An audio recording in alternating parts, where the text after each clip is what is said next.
Opie and Anthony. XM202. For failure. It's the most annoying thing on two legs. What a bore fest. Who cares about the funny? Just bring me the porn. Aren't we dumb? See, Opie.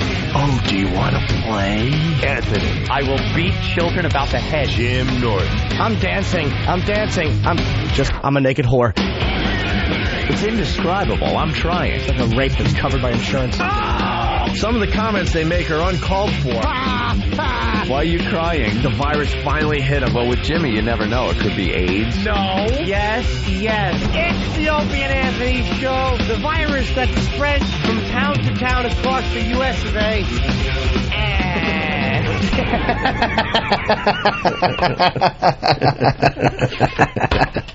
I hate you. But enough of this palaver. Let's get the show on the road.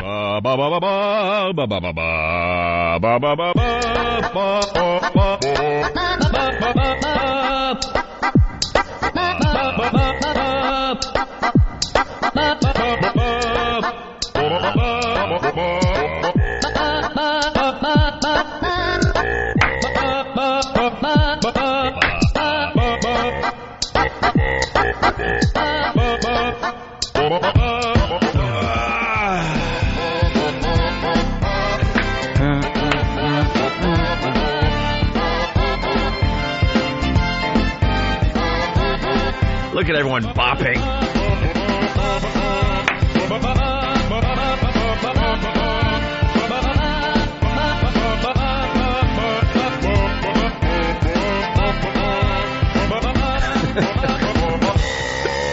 That's terrible. I'm sorry. Yeah, good morning. Welcome to the Opie and Anthony show. That just makes everybody happy. Doesn't it? I was looking around the room and everyone was just bopping their heads. You have no choice. Just bopping along to the song. It's fun. It's Steve. Yeah, it's the only virus spreading across America. Our phone number, 1-866-313-FREE. That's 1-866-313-FREE. Lots of things to get into right away today. Oh. Right away. Are we doing the thing for the $100 today? Just like yesterday? That's just an open invite. Anthony's new thing? Yeah. Just changing some of the things we do on this radio show? A little bit. Little bit. Yes. We know cash is the great incentive. Right. Here, and we were kind of at odds with the lawyers and everybody else who, for some reason, has a problem with naked women. I don't know what that's all about, huh? Where do you think that stems from? Well, Not saying anything, but speaking volumes is what I'm doing. Use your imagination. You got a problem with nude women, I think something's going on there. They don't you know what? They don't have a problem with nude men. Not nude men. Our own E-Rock was pretty naked yesterday. Bare ass, as they call it. Pretty naked yesterday. Yeah. But naked women, there's a big problem. So, yesterday when that was going on, I'm like, wait a minute. Let me get this straight. The lawyers that just wreck everything in radio have decided that naked women on the radio, bad. Not allowed to have them in here. It's a corporate policy. It has nothing to do with the FCC. Mm-hmm. But we did a bit with E-Rock where he was naked. Could we have done that same thing with a woman? No. They don't like women. Technically, or realistically, no. But I'm sitting here thinking to myself, how stupid are these dumb rules? Very stupid. We got E-Rock. He's completely naked getting waxed yesterday. By the way, the video's up on YouTube. It's hilarious. Hysterical. He screamed like a woman. It really is hilarious. Great. But, as far as naked women, they got a problem, so... Yeah, they got a problem, so I figured I'd put a $100 bounty out, and any woman that comes up takes her clothes off completely. I don't want one stitch. If I'm paying, I want to see it the way it's supposed to be. Pristine. It's kind of cold in New York, but it's warm in here. Can't they leave their socks on? No. Why? No, because I want to see their feet, too. What about see if it ruins the picture. What about little ankle socks? No. So they don't get their feet dirty? Nothing. I want nothing. There's something about just completely naked. So they got to take everything off, not say a word. They don't have to speak. They don't have to do anything. This is also proving a point because it's radio. It's radio. It's not television. So they come in, if they don't say anything and we don't describe anything that's going on, not a word, then how could they tell us we can't do it. So the bounty's open. The bounty's open. Okay. They get $100. Well, yesterday you went. Take their clothes. Yesterday you went for naked girl, completely nude, no socks, no ankle socks. That's it. What's today's naked girl bit? Today, the naked girl bit of the day. Because I'd like to go a little further. Just a little with this. So you want to take us to the next level? Next level. I want teenager. Completely. No, we got to keep everything legal. Although 18 is and 19 is completely legal, so we might bring that in the future. But I'm thinking, again, completely naked woman. Okay. Not a stitch. Takes her clothes off, doesn't utter a word. We don't talk to her, nothing. Okay. But she has to do something involving a cigarette. Okay. That is not smoked conventionally. Okay. That's it. That's all I'm saying. That's all I'm saying. I don't want anyone to elaborate on it or anything. It's the $100 bit of the day. $100 bit of the day. I'll throw in 100 for this one. 200 then. Okay. Yeah, 100 from you, 100 from me. I'll buy cigarettes. Yes. And Jimmy will buy cigarettes. Jimmy will buy the butts. Nice. Speaking of nudity, what the hell was going on in the office after the XM show? Oh, it was over at the XM offices facilities? I went home early. And what's funny is, you know, the bosses around here at Free FM, they think we don't show prep. They think we don't meet. See, the funny thing is we meet, but we meet over at the other joint. Yeah, because that's where we are. That's where we are when the Opie and Anthony show officially ends. When it ends over there, and then we hang out and talk about some stuff, just goof around. Right. Or run out the door sometimes, of course. It's what we do. Like do any production, other job. We have things to do. But we are meeting and figuring out stuff for the radio show. And yesterday I had to get out of there right away, and you were waiting for your car, and then I guess all hell broke loose in the office? Well, first I was in the office watching our own Steve the Bear composing an email. A rebuttal, if you will, back to John Minnelli. Oh, yeah, they've been going back and forth. It's been entertaining reading in the emails all night long. Yeah. All night long. It's just them batting it out, and it's really funny. Well, if you weren't listening yesterday because you had to sleep in because of the Super Bowl, John Minnelli gave us some thoughts. Gave us some ideas for the radio show. Some ideas. So Steve put them in bullet point form. And we read them on the air and really goofed on them pretty bad. In O&A fashion, we beat the hell out of them. We took those ideas and just really, really tooled on them. I saw one email where John writes Steve and goes, I want to see this list. I want to see the list you gave the guys because that is not what I said. It wasn't my intention in any way. You totally screwed this up. You wrote down, it's pretty much telling Steve he fabricated things on this list, and then we went off on him as if John had stated them as fact. And then Steve tried to save his job saying, well, maybe they exaggerated a bit for the radio show. Maybe the boys... Blah, blah, blah, blah, blah, blah, blah, blah. And then John writes back, well, that's all well and dandy, or whatever the hell he said. Yeah. But I still want to see the list. He goes, that's well and fine, Steve. I still want to see the list. Like, oh, boy. People are just in trouble now. When is management going to realize that they're just punching bags as far as our show goes? We really, and if your feelings get hurt that easily, then you should go do another job. Because we're not going to stop. You're just going to catch it every day. We enjoy using you as a punching bag. Yeah. You're fun to beat up and make fun of. You're like the retarded. Steve has the spine. He's like a marshmallow spine. I'm not going to take that. Yes, you are. I might have to. I'll take it. Yeah. I'll start off, dearest John. So anyway, that was going on yesterday, and it continues, and I guess there's a big meeting with us and John on Wednesday, tomorrow? Wednesday. I just kind of blurted out Wednesday. Screamed it. While we were reading the bullet points yesterday, I said, you want to meet? We'll meet. Oh, we're gonna meet. Wednesday, the OK Corral. And then John writes, well, they want to meet Wednesday. Well, we're gonna meet Wednesday. We're gonna meet. Yeah, it was like he responded with, it wasn't kind of a, hey, I'll see you Wednesday kind of thing. Yeah. It's like, you want Wednesday? You got Wednesday. So, I don't know what to make of this. It was just like some... he better dress down in it. He better wear like rap clothes or something, because if he wears that conservative, suit jacket and tie, I can't take him seriously. The tweed Avengers suit that he wears. What are you programming? WMCA? Back in the day. Back in the day. That suit should have Ethel Merman changing behind it. Are you programming the good guys? Fred Mertz used to wear down to Ricky's club. Got my tweed suit, Rick. I just went very local for the New York audience, but basically back in the day, the good guys, they all had to wear like suit jackets and thin ties. That's what radio guys had to wear back in the day, as they call the older times. And John Minnelli with his little jacket and tie, he'd fit right in with the. Of course he would. The WMCA good guys from back in the day. Yeah. So can you tell I'm reading a book on radio, by the way? Ooh. All right. Anyway, go ahead, Ed. So, we were watching Steve compose his little letter. Yeah. To John, which was entertaining. And then I look over at another computer that Derek is working on. Derek does a lot of work over there at XM. And he's on what is called Pornotube. It is the pornography version of YouTube. You submit videos, and they're on there. Although we were noticing yesterday, a lot of it just seems to be advertisements for other websites. It's not like YouTube, where it's just people submitting videos. They're pretty much spams of porno. Yeah. But he had, there's different categories.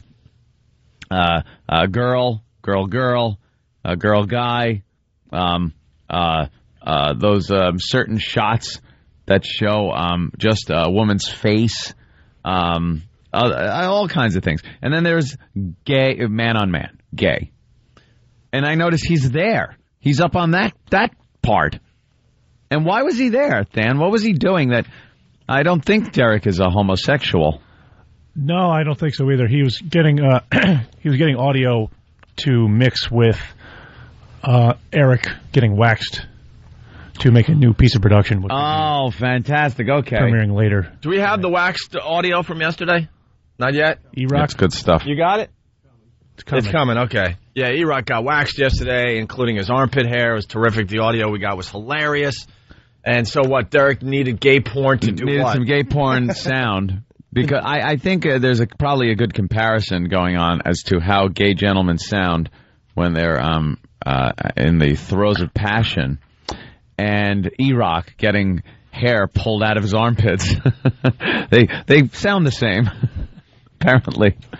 So he's watching that, and so we all kind of drifted over to the computer just to realize how funny and silly man-on-man sex is. It's just... This is an angle I've never heard of before. Because, a lot of heterosexual gentlemen don't really sit down and watch gay pornography. They don't take the time. Online. They don't take the time out. Are you suggesting that all the guys out there in Radio Land sit down and enjoy some gay porn so Here you can it is. laugh If and see how silly it is? Let me suggest this. If you're confident in your heterosexuality, okay, and you're with a bunch of your close friends or business associates. Should they do this at the office today? At the office. Okay. Make sure the boss isn't around. NSFW. Not safe for work. That's internet speak. All right. Right. The NSFW. And pop some of that on because, nothing against the gay community. You want to fall in love. You want to get married. You want to raise children. You want to do anything that people, regular heterosexual straight people do. God bless you. I have no problem with whatever the hell you want to do with yourself. But the ugly truth of the matter is, when it comes down to sexuality, it just looks ridiculous. It is the dumbest looking thing to see two men in the throes of passion. It doesn't look right. The sounds are awful. The positioning is the most awkward, silly thing you'd ever want to see. One guy's got to one guy seems to be getting all the goodness out of it. As far as if you compared it to a male-female relationship. Where there's goodness for all. Well, goodness for all, because the girl is getting her goodness because of her biology. I think. And her anatomy. That, sure. The girl is getting her goodness. The guy is getting his goodness because of the same thing, his anatomy, the male anatomy, like that. So in that way, there's a guy that is also getting goodness because of his anatomy and the basics of the male body. If you act on certain areas in certain ways, you're going to get a response that is pleasurable. One guy seems to be in that boat. You're on the curviest road I've ever seen in my life. I'm wailing over here. Holy crap. Then there's the other guy who just seems to have to take it. It's just... And You're he's basically saying there's nothing in it for him. It just seems, out of what we were watching yesterday, there really is very little in it for him. And what goodness is in it for him based on basic anatomy, again, is all done. It's something you could just do in your home by yourself, is what he's doing. And the other guy really not paying much attention to him. Just kind of doing what he wants to do. You're saying it's like a brutal doctor's exam. Very good. A brutal doctor's exam where the doctor could still play cats in the cradle because he doesn't need his hands for it whatsoever. You're saying he could build a card house at the same time. You're saying the other guy might as well be a couch cushion. He could play the bongos. He could do whatever he wants with those unused hands. He could work on his bills. Right. He's got time on his hands. Exactly. That's like it's silly looking, guys. It's silly. So we're watching this and just laughing our asses off. What I'm amazed at? Anthony just made watching gay porn cool. Well, let's not go that far. You just made it the in thing. It was very funny. I gotta tell you, it was very funny to watch because the reactions too from everybody in the office was just like, this collective like, oh no, it's like watching a horror movie. It was very entertaining and funny, just a funny, goofy, silly thing because everything's like. You see, like legs. Let's see. If you're watching your standard edition guy on girl movie, you will see nice, smooth legs. And they're in various positions, you know. You see, you've seen regular movies, I'm sure. But they're smooth and nice and everything. You watch this, and it's just these hairy, knobby kneecaps and big, ligamenty feet. And they're just kind of up in the air.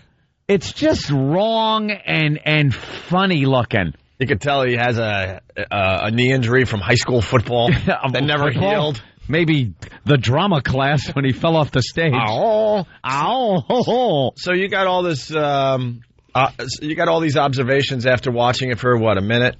Oh, a minute to an hour, whatever was that.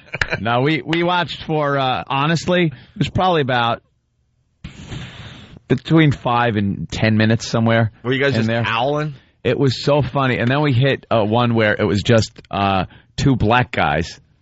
And who did they look like, Stan? Don't stand over there like you weren't involved. Who did the black guys look like? Well, one reference is a little obscure. It's Noah from Noah's Ark, the gay show. The gay show on the Logo channel. Logo. I haven't watched that.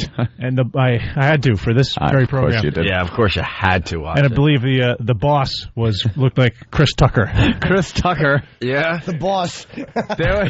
There was a moment there because it's silly and goofy and funny enough to watch white guys going at it like that. But when you see two homies going at it and one of them, the boss, is standing there, and the other guy is taking care of business, a little taking care of business, as the boss is just kind of standing up. We just kind of went, oh, no. It looked ridiculous. It was so silly to watch, and you're just thinking, this guy's got no street cred. he would lose all of his street cred if this movie got out. All right, hold on. Jenny, very pissed off. What happened? Up there in Boston, listening on WBCN. Jenny, what's up? I'm not pissed off. I'm just wondering if you guys have ever heard of the mutual goodness that involves prostate stimulation for men having sex. No. Yeah, you've never had your prostate stimulated? No, I must say, let me tell you something. I've had exams in a doctor's office so far twice. My doctor's tried twice as well. It's been it's a yearly exam, so every 2 years that is done to make sure you don't have any prostate problems. Yeah. Right. But let me tell you something. Okay. As far as any kind of stimulation or anything that might be pleasurable, that's a no-go. Just simply for the location of it. If perhaps the prostate was located in the ear, that would be fine. A girl could take her pinky, maybe stick it in your ear, and then jiggle it, and the prostate's in your ear. So that's fine. Let's say your prostate was under your armpit. Yeah. Might be a little ticklish, but if she could just tickle. See, where the good Lord put access to the prostate negates it from being used as any kind of stimuli during any kind of pleasurable experience. Proving he doesn't want us to have fun. He does not want that thing touched. If he really was into sex and the prostate, he would have made it very, very convenient for everybody. Put it behind the tongue, maybe, or behind that little flappy thing that hangs in your throat. Maybe some kind of kangaroo pouch. Right, a pouch. Around your belly button area. Where you can then just put your hand down the pouch and give it a little jiggle. But the fact of the matter is, it's pretty much the Lord put it in a locked vault that is not supposed to be opened. Is it? Hold on, sweetheart. Hold on, Jenny. Is it normal during an exam like that to hear the doctor mumbling, "Say my name"? Sure, doctor. I know you. All right, Jenny. Do you stimulate your girlfriend's G-spot? That's different. Yeah. That's different. No, it's the male G-spot. I'm telling you. Yeah. Let me tell you something. But I like Anthony's analysis much better. Let's say the woman's G-spot was in her sinuses behind her nose, and stimulating it was punching her in the face. I don't think a lot of women would be into the stimulation of the G-spot if that was how it was done. That's exactly what it's like for a guy. You're onto something. It's just not in the right area. Oh, that was our laugh out, too. The Opie and Anthony Show. Yeah. You're rock. Hear what everyone else is talking about. O&A Uncut and Live, continuing the show on XM Satellite Radio starting at 9 a.m. Eastern. Visit xmradio.com to subscribe. It's the Opie and Anthony Show. The virus is spreading. Opie and Anthony! We're back with the Opie and Anthony Show. Good morning. Hi. It's cold in New York. All right, move on. Everyone knows. Oh. So, is this good for this early in the morning? Jesus. What the hell is this music? Yeah, we might want to mellow it out a little bit. People are still waking up. And then by maybe 7:30. Then we can start rocking. Start with this. I think some kind of lullaby. Yeah? Like a music box. Bling, ding, bling, ding, ding, ding, ding, ding, ding, ding. Yeah, that's not appropriate. Wake up. Get dressed. Wash your face, brush your teeth. All right, I'm up. It just drives you crazy. You need something a little mellower and happier. I wake up to John and Jeff. Dan raises his hand. Well, I have my clock radio next to me. And of course, it is set here in New York. It's set to regular radio, so I put Free FM on. And I wake up to it. You know why? Because I won't just sit there listening to it. I can't hit the button that shuts it off quickly enough. I'm amazed that these guys are on the radio. It is stunning. I'm amazed. They're the what they call themselves the third shift. Yeah, wow. I guess it's the overnight, You know when everyone's sleeping? When normal That's people when are they sleeping. work. I guess this is radio for dummies. That's when they're on. Radio for dummies. I just picture Or somebody. insomniacs. I picture somebody in front of a black and white television set. Yeah. With the sound turned down. Yeah. With John and Jeff turned up. Mm-hmm. And they're rocking in their own feces with their eyes agape. And it's 3:30 in the morning. And they just don't know what to do with themselves. Been up for hours. Yeah, it's just like listening to Gene Shepard. Huh? Huh? Wow. Oh, okay, the book. Yeah, I'm reading a book. Mm-hmm. So. he was amazing, Gene Shepard. Was he? Got to give props to Gene Shepard. Gene Shepard ripped me off. Know what I read in this book? And I'm not telling you what book. Gene Shepard. Why, someone's going to get it and slow down your reading? It's not the internet. Gene Shepard was... website. Howard likes to tell everyone that he invented talk radio, but it goes way back to people like Gene Shepard, one of the first talk show hosts that wasn't talking about the news and politics, just a guy to hang out with. Yeah. You know the one of your pals on the air. Yeah, exactly. You know the from Network. I'm mad as hell and I'm not going to take it anymore. Yep. Shouting from the windows. Gene Shepard used to kind of do that every night but he would do other things. He would tell his listeners to put the radio up against the window and turn it up real loud, and then he would yell crazy things for the city of New York. Please hold. It's not wacky because it happened in what? Maybe today it would be what wacky, year? But we're talking... What year was Gene Shepard on the radio? The early 60s, somewhere is in there, maybe? Early 60s. There was a radio back then? Maybe I don't know. My God, man. But, yeah, he's one of the pioneers of what we do today, Anthony. What we do today. And know it's great? The radio station he worked for at the time didn't want to open up the studio at night for his stupid overnight babble. Yeah. So they made him broadcast his show from the transmitter in a hut. A hut. I guess there was by the stick. No, I guess there was like a little shed. Yeah, there's usually sheds by those for the engineers near the the transmitters. They so go they out could there, check their meters, and they have to fiddle with all the knobs, right, Jimmy? A lot of fiddling going on at the transmitter. The engineers go out there to fiddle and make sure everything's right.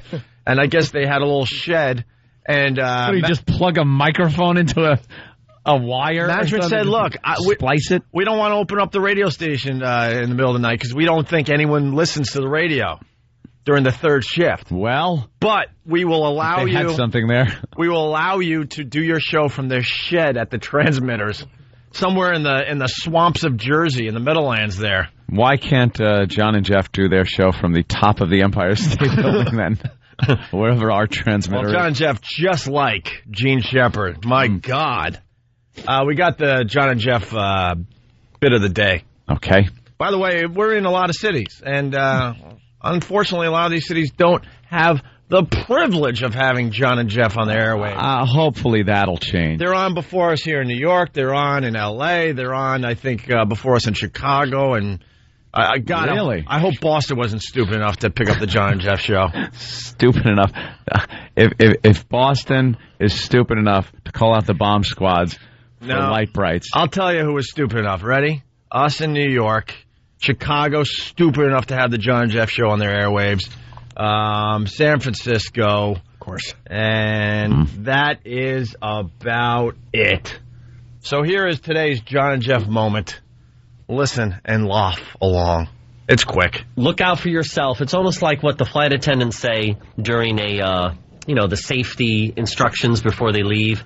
Put on your seatbelt first and your oxygen mask first before you put your kid's mask on first. In other words, save yourself first before your kid. And you know what's really odd, Jeff, about these pre-flight announcements is when they refer to a water landing, don't you mean a water crash? Every flight attendant says, in the event of a water landing, no, if you hit the water, you're crashing. There's no way. Yeah, all of a sudden, a little flotation device, the one you're sitting on, really the piece of the chair, ain't going to mean squat, because once you hit that water, it's lights out, all right? It's like cement. There's going to be pieces everywhere, and that damn little flotation device, that stupid little balloon thing that comes out the side of the plane, ain't going to mean squat. In case of a water landing, please go to your nearest exit. By then, you'll be dead. Wow, just like Gene Shepard. Wow. Remember last time? Wow. Oh, dear Lord, indeed. Cornball. What corn? That's probably one of the hackiest bits. I think that first was done the second, the Wright brothers landed their little aircraft. I think that material started coming out. How about that airplane, huh? They had nothing to eat, so the one had a little pack of peanuts, and so the other, and he goes, "What is with these little pack of peanuts?" Orville, give me a peanut. An open micer wouldn't even try that bit. No, it's awful. Hey, which is which? Ouch. I know that hurt. I'm sorry. Dan knows I love him. All right. And this is the one we made? Yeah, so then John Minnelli, we beat these guys up on a regular basis, and John Minnelli decided that to make a promo that shows that we're endorsing these guys. Yeah. We wanted it to be kind of if you wanted to cull our show for promotional material for John and Jeff, play it straight. Play with the way we talk about the show. We think it stinks. Right. Don't put it together in a way that makes it sound like we like it. Or you can put it together in a way that sounds like we like it, but it's so over the top and badly edited that you would know that it's spliced together. Right. Badly. Yeah, this affects our cred, man. Our cred. Our cred. We have cred of any type. Of course we do. We have crud. 3FM, late nights 2A to 6A. It's the John and Jeff Show. Now endorsed by Opie and Anthony. It's two guys out of L.A. and they're nice. I enjoyed the program. Oh, God, they're terrific. John and Jeff. What they call the spice of life. I get it. Very nice. John and Jeff, just very sweet. Qualified to give people advice. Yeah, absolutely. There are some mornings I cannot turn that off. It's so funny. John and Jeff. It's so funny. Late nights 2 to 6. Funny. Now, O&A approved. You gotta listen. 92.3 Free FM. See, most people, not sarcastic. Most people that listen to the radio, they don't listen closely enough to realize that that's a goof. They think it's the real deal, that we actually like their program. That's some endorsement. And then you would tune in that program and go, why do my radio heroes like a show like this? They like that? And we don't like that, so we made our own promo. Sounds a little different. Just a tad. Free FM. Late nights, 2A to 6A. It's the John and Jeff Show. Frowned upon by Opie and Anthony. One of them sounds kind of gay, and the other one visits Thailand. John and Jeff just stink. In my opinion, they sound like fruits. People that go to Thailand are kid touchers. They're awful. If there is a gay sound, that is it. It's crap. John and Jeff. It's crap. Late nights, 2 to 6, when the rest of the world is sleeping. 92.3 Free FM. See? That's much better. That's way better. So anyway, you wake up to John and Jeff because it gets you out of bed real fast. It makes me hit the alarm real quick. Right. Like, I can't get to it fast enough because I really don't want to hear more than just 2 words to wake me up. I don't want to know what they're talking about at all because then I'll just get angry. Yeah. You know what I wake up to every morning? Yeah. One of those? Pleasing. Yeah, because that's much more pleasing than actually waking up to a radio station. To them. All right, moving on. The pests out west. Yes, the POWs. The POWs are calling themselves. Yeah, they're getting a lot of print today. A lot of print. The guy who did this was on the phone for an hour and a half yesterday. We never got to him. What skanks we are! Why didn't we pick up the phone? Because we were too busy beating up management. We were too busy broadcasting from the bathroom because they're suggesting a smaller surrounding would make the Opie and Anthony show better. Well, that isn't what John told Steve. That was another one of the little issues that John had with Steve. He did not say that. He didn't say that. He didn't mean that. The fact that you were on a stage, that we talked about yesterday, how this huge studio we have and the way it's set up, this is how Steve presented John's information.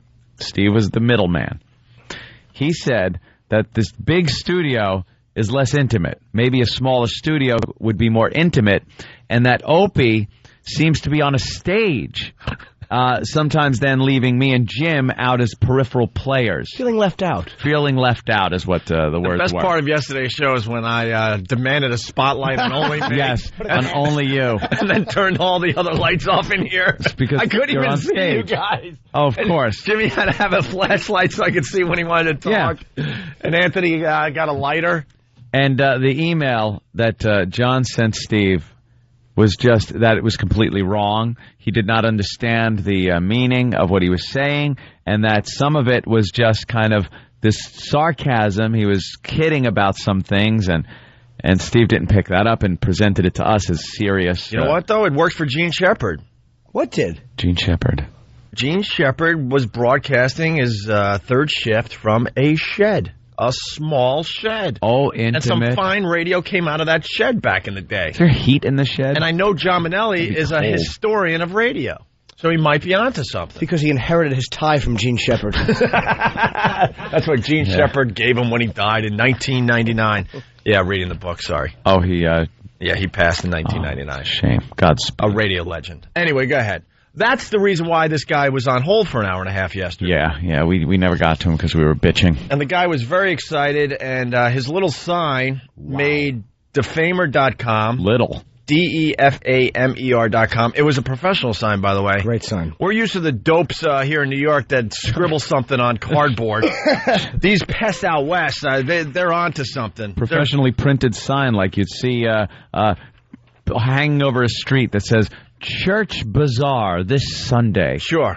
You got No Filter Paul. I think he makes his signs with crayons or something. And then you got these guys out west. They're doing it the right way. So the sign made defamer.com. It also made PerezHilton.com, which is a huge gossip website. And the headline is this: Tyra Banks plotting appropriately outraged response to hostile signage. Plotting? And we'll never learn, by the way, because the picture I'm holding in my hand is a huge sign on the hedges outside of the CBS studios in L.A. Yes. CBS. Don't we work for CBS? Yes, we do. So the sign is on the hedges out there in L.A. where she tapes her, according to one of the websites, her Oprah Winfrey ripoff show. Oh. And the sign says, Opie and Anthony POWs. And the sign reads, Tyra Banks is a fatty pig fatty. It's just amazing. Fatty pig fatty. Oh, is that great? I think the sign is also up on opieandanthony.com, right, Steve? Okay. I owe $500 to somebody. Wow. Yeah. That's... Yeah. You do, actually. Isn't that great how we just open our mouths and have to dump out loads of cash to people now? Because we don't think anyone would actually do this stuff. I know. So we want to sound cool. Like, yeah, I'll give you $500. And then, oh, what? They did it? I know. Yesterday, when I got home, my girlfriend said, she goes, how many hundreds did you have to deal out yesterday? I said 2. Well, 100 for the naked girl. Yeah. And maybe the other naked girl. There were 2 yesterday. Oh, yeah, 2 naked girls, right? Came in and disrobed, and then the other one came in. Mm-hmm. She disrobed. We didn't make her disrobe as much because it was kind of like, who cares? Yeah. But she still got her money. She was kind of chunky. And she was a little chunky around the bottom end. We didn't want to see it. Nah. I like the fact that you're renegotiating by how they look. Of course. Yeah, now it's like, but they still get the same price, but if we want to see it or not, you have a bunt, hand back 20. Yeah. So, but today, looking for another girl to come in. Just get completely naked. Because we're not allowed to have naked girls in, and I want to show how ridiculous that is. It's not an FCC rule; it's a corporate policy. So a girl comes in, she just takes all of her clothes off, every stitch, doesn't utter a word, because that's what they're worried about. That someone's going to describe something or say something. Because why else would they not want a naked girl in a radio station? Because it's not television, it's radio. So if they don't talk, we don't describe anything. They just come in, we turn around, they stand against that back wall, disrobe like it's some kind of a prison thing, and then hand them $100 and they leave. Put their clothes back on and leave. But see, yesterday you did the naked girl thing, so we're up in the ante today. The naked girl bit of the day is, once again, Anthony. It's a girl comes down. Yeah. She takes every stitch of clothes off again, and then smokes a cigarette in a very unconventional manner. Say no more, say no more. That's it. There's no reason to say any more. All right. That's all I'm saying. And that's all anyone is saying. By the way, during the break, Travis was talking to a girl that's thinking about it. So we'll see. On the way to work? Yeah. PerezHilton.com. So that they have a picture of this sign, a love note to Tyra Banks. And then the caption here is, this lovely message was brought to you by the Shock Jock Radio DJ duo of Opie and Anthony, who placed a sign outside of the studio where Tyra Banks shoots her cheap Oprah imitation talk show. So there you go. The Pest Out West. Out West got the job done there. And it's also on defamer.com. That's great, man. Bravo. And given Banks' recent defiance in responding to those who might make it an issue of her post-modeling figure, we wouldn't be too surprised if she allowed the sign to stay up a little longer, at least until her staff can erect a bigger one reading, "Kiss my fat ass," on the building behind it. Oh, yes, the empowerment of striking back angrily. Yeah. Fatso. There you go. So, a big bravo to the Pest Out West today. The fat insult of the ages. That will never not be funny, appropriate, and timely. Fatso. It's been around forever. It trumps anything intellectual you can say. I remember they're watching The Honeymooners. Hey, get a load of fatso there. Fatso. All it is he's so fat. It's just so fat reverse. So fat. Fatso. That's all it is. Kiss my fat ass. You go, Tyra. You're still a fatso. Yeah. Kiss my fat ass. Was she crying? Ew, was she crying? Yeah, she was totally crying. It kind of takes away from the empowerment, from the you really don't care. Right. If you're weeping that you have to say that. She didn't want to say it. Have an Oreo, it'll match your hair. Stupid. Kiss my fat ass. How funny is that? Wonderful. Why not? Kiss my fat ass. Why not? Let's talk to Dugout Doug. Doug, what's going on today? What's up, boys? Hey, Doug. Hey, Doug. Hey, give props to the Pest Out West, first of all. Hey, this is just the beginning. Yeah? What we did was we heard the sound in your voices when you were frustrated about the ratings. Mm-hmm. So what we did, instead of laying back and bitching and moaning, we turned around and said, this is what we're going to do. We're bringing the pests back in full force. Okay. We've broken up the country into 4 areas. You got the pests out west. You got the pests in southern states.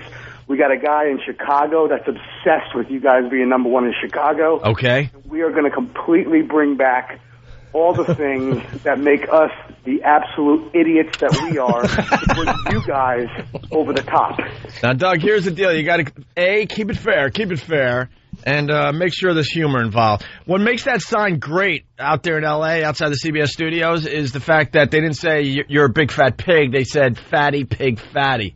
That is funny. That's what funny. makes it funny. Of course.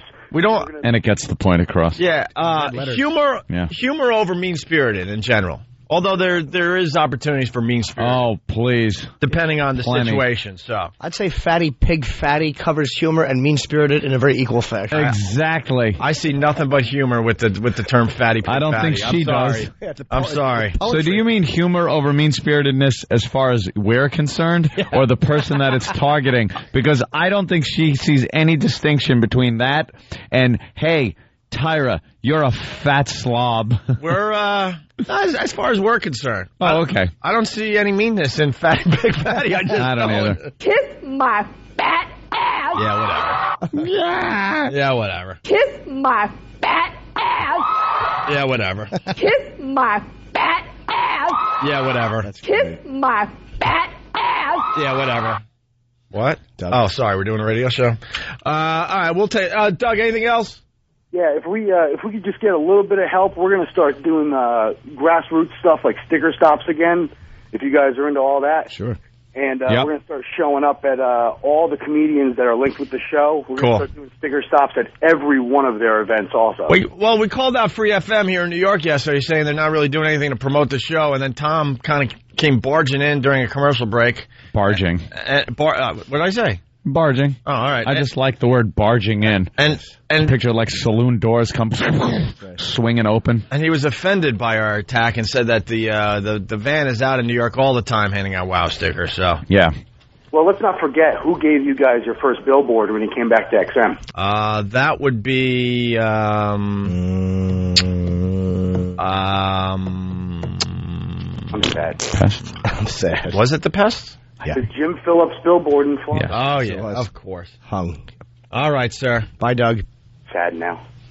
Don't be sad. By the way, what is it called when it's POWs? That's a moniker? That's a, what is it called? Acronym. An acronym. Ralph in Jersey, pest in southern states.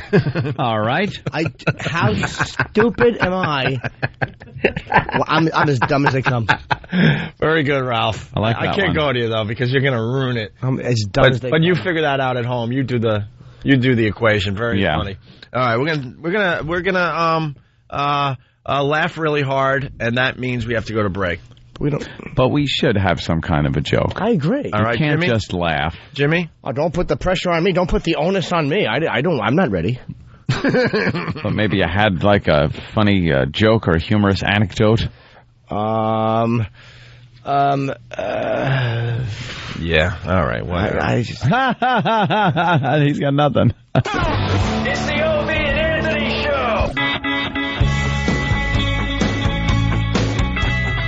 Good morning, Pittsburgh. Nice. Kind of a mellower, wake yourself up kind of. You can wake up to this, right? We say hi to Pittsburgh this morning. Coldest city in America, believe it or not. Beating out Buffalo, Cleveland, and Chicago. -1. -1 when we took the temps of all the cities. Really? Coldest city as far as where we broadcast to is Pittsburgh. This is the Opie and Anthony Show. The ONA virus spreading across America. Our phone number, 1-866-313-FREE. Looks like this Tyra Banks sign has legs. Here we go again, people. Here we go again. Strap in. We just made Us Online. That is the Us magazine online. A little magazine called Us Weekly. It's not about us. It is today. Okay. Well, this just in. Tyra's thighs inspire vile radio guys. It has to rhyme. Anthony, we talk about this all the time. Like, news people, they could talk about the most horrific things, but then when it comes to us, they're disgusted. Yeah. We have many examples over the years of newscasters talking about some dumb stunt we did, and they're just so mad. They look at the camera and they have to comment and say stuff like their parents must be proud. These two at it again with it. Oh, how could they? I don't understand why people have to do these things. And these are the same people that comment on pedophilia. With a straight face. Murder, rape, with a straight face. With a straight face, and then right after it, and she was taken to the hospital where she's being cared for. Hey, it's going to be pretty cold out. Let's go to our weather authority. They just don't even have any feeling about it whatsoever. But when it comes to us, they just have to comment about how vile we are. These guys. Talking about Tyra. Oh, these guys. Many examples, too many to get into now, but we've noticed it over the years.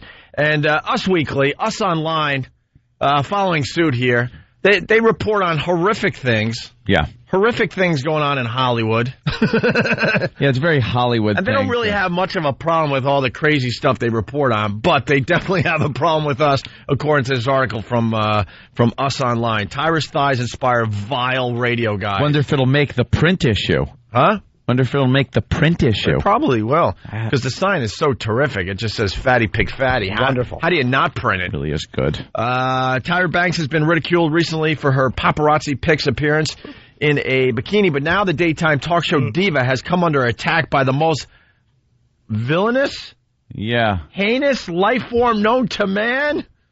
Do you have a sound effect before I say what I'm about to say here, Oh, my Anthony? God, yes, I do. Maybe I do. I do. All right. Don't even worry. I think this is it. All right. Tyra Banks has been ridiculed recently for her paparazzi pics appearance in a bikini, but now the daytime talk show diva has come under attack by the most villainous, heinous life form known to man, the morning radio DJ. Wait a minute. That wasn't done right. Oh. Known to man. You're supposed to, and then say it. All right. Cue me when I'm supposed to say it. All right. By the most villainous, heinous life form known to man.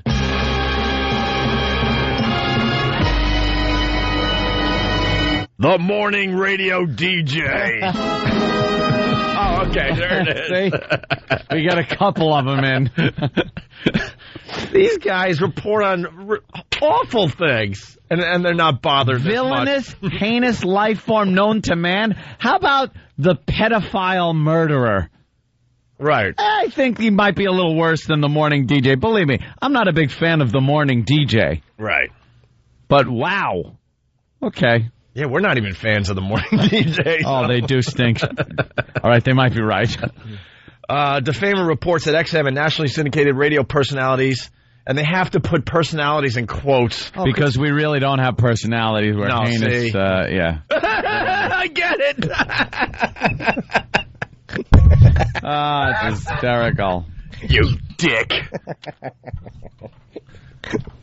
I get it. By putting it in quotes, we're not really personalities. Yeah. Oh, go screw.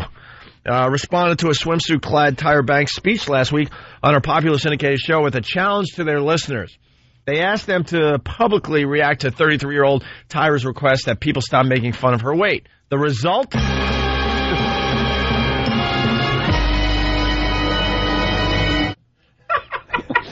I was trying to make it a little more dramatic. Razzle dazzle. Suggestion 3. All right. I got to say the result again. The result?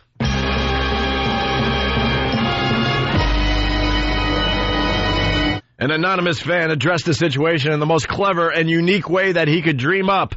He erected a sign calling Tyra fat. More specifically, this creatively challenged person hung a giant banner across from her TV studio declaring, Tyra Banks is a fatty big fatty.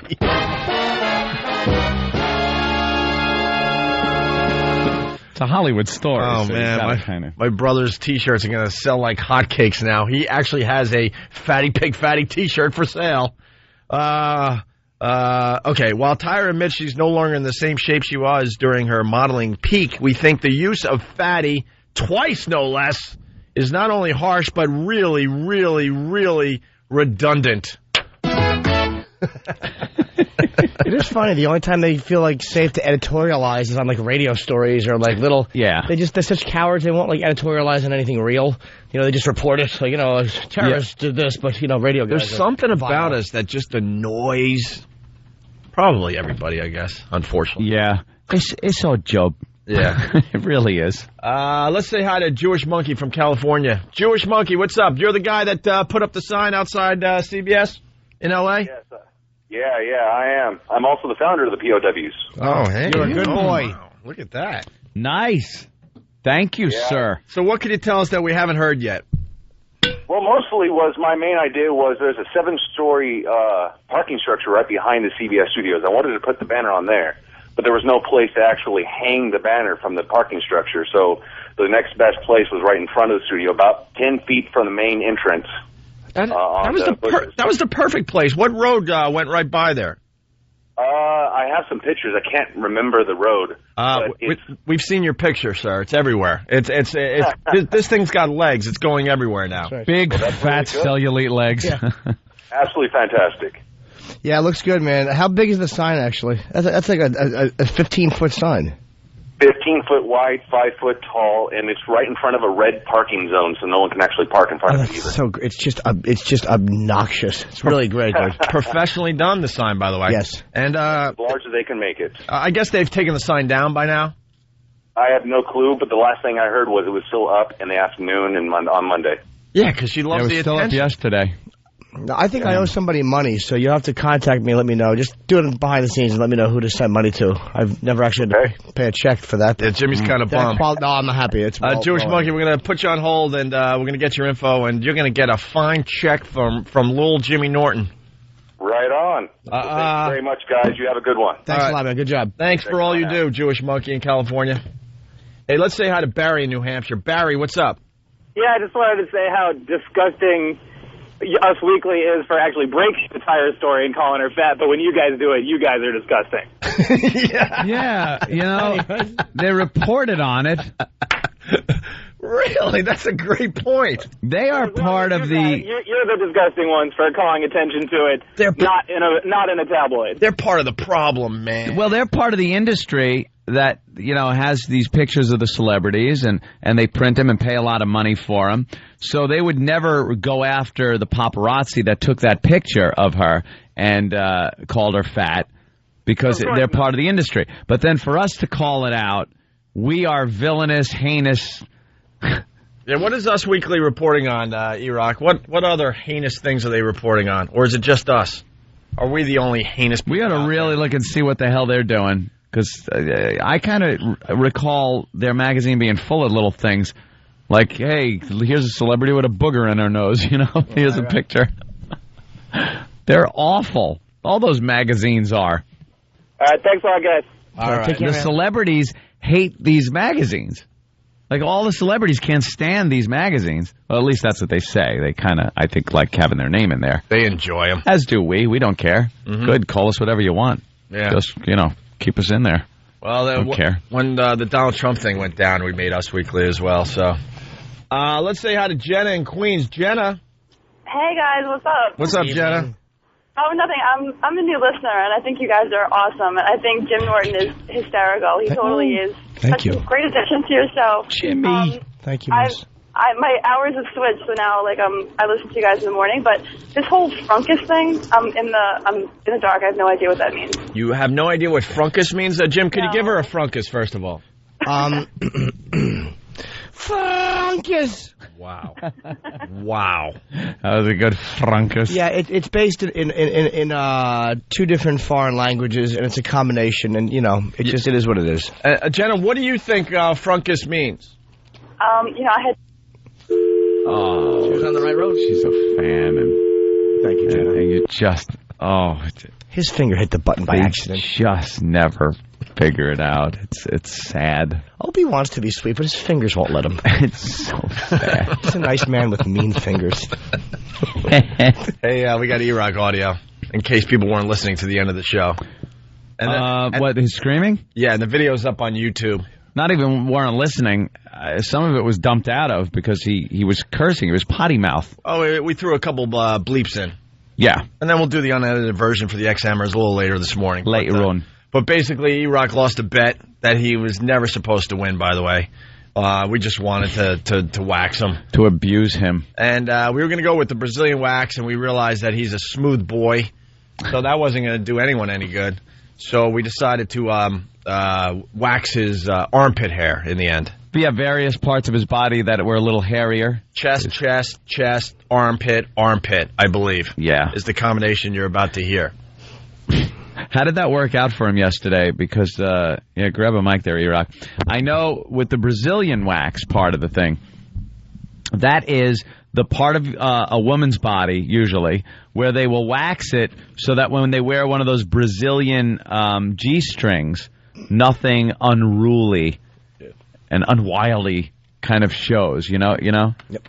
They got to remove that. So they took one of those little tongue depressors, put this honey wax on it, which isn't like candle wax. It's very, very sticky. And then applied it to that area, and then we told her not to remove it. So he had to walk around all day with this honey wax all over his bottom. When did you finally get rid of it? And how did you get rid of it? Yeah, how'd you get it off? As soon as the show was done, I went home. You can't use soap and water to get it off, so I had to lather in Neosporin.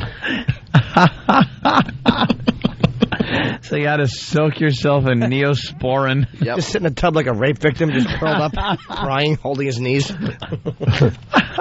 And you were finally able to peel it apart? Yeah, then you wash it off, and then you have to apply it again afterwards because apparently you break out in little red bumps. Good for you. Oh, that sounds horrid. Yeah. I'm so happy. All right, let's hear his howls of delight. Anthony, you know what? I believe this is sort of a montage of E-Rock getting waxed yesterday. And by the way, the video is just classic. It's up on YouTube already. Just throw Opie and Anthony in the search engine and throw E-Rock waxing. What's the thing? By date or something, so you get the latest. Oh, really? You can do that by date? Yeah. All right, here's E-Rock from yesterday. Oh, hey! Whoa! Wait a minute! Oh, he had a E-Rock. Did I hear a curse? He cursed again! What? Did he think something inappropriate? Wait, what? Oh, God. E-Rock, you cursed. He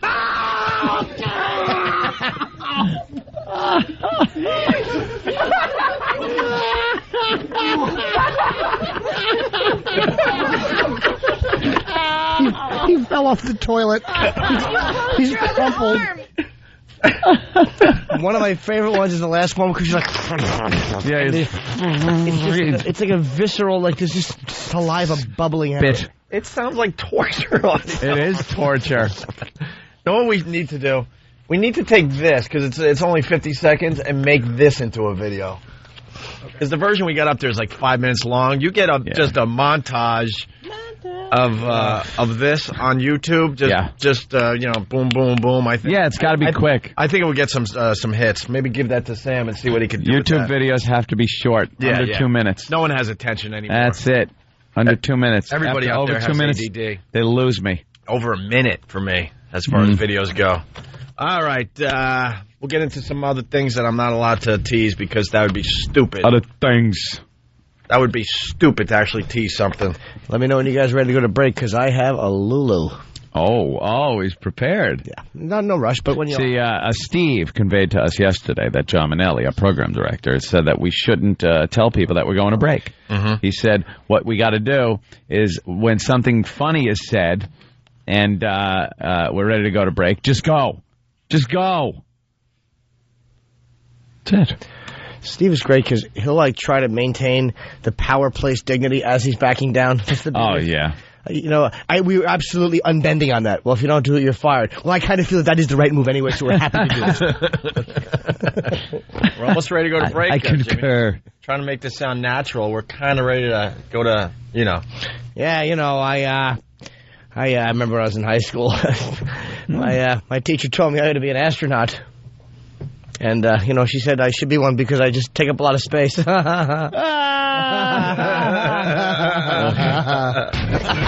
Opie and Anthony Show. The Opie and Anthony virus.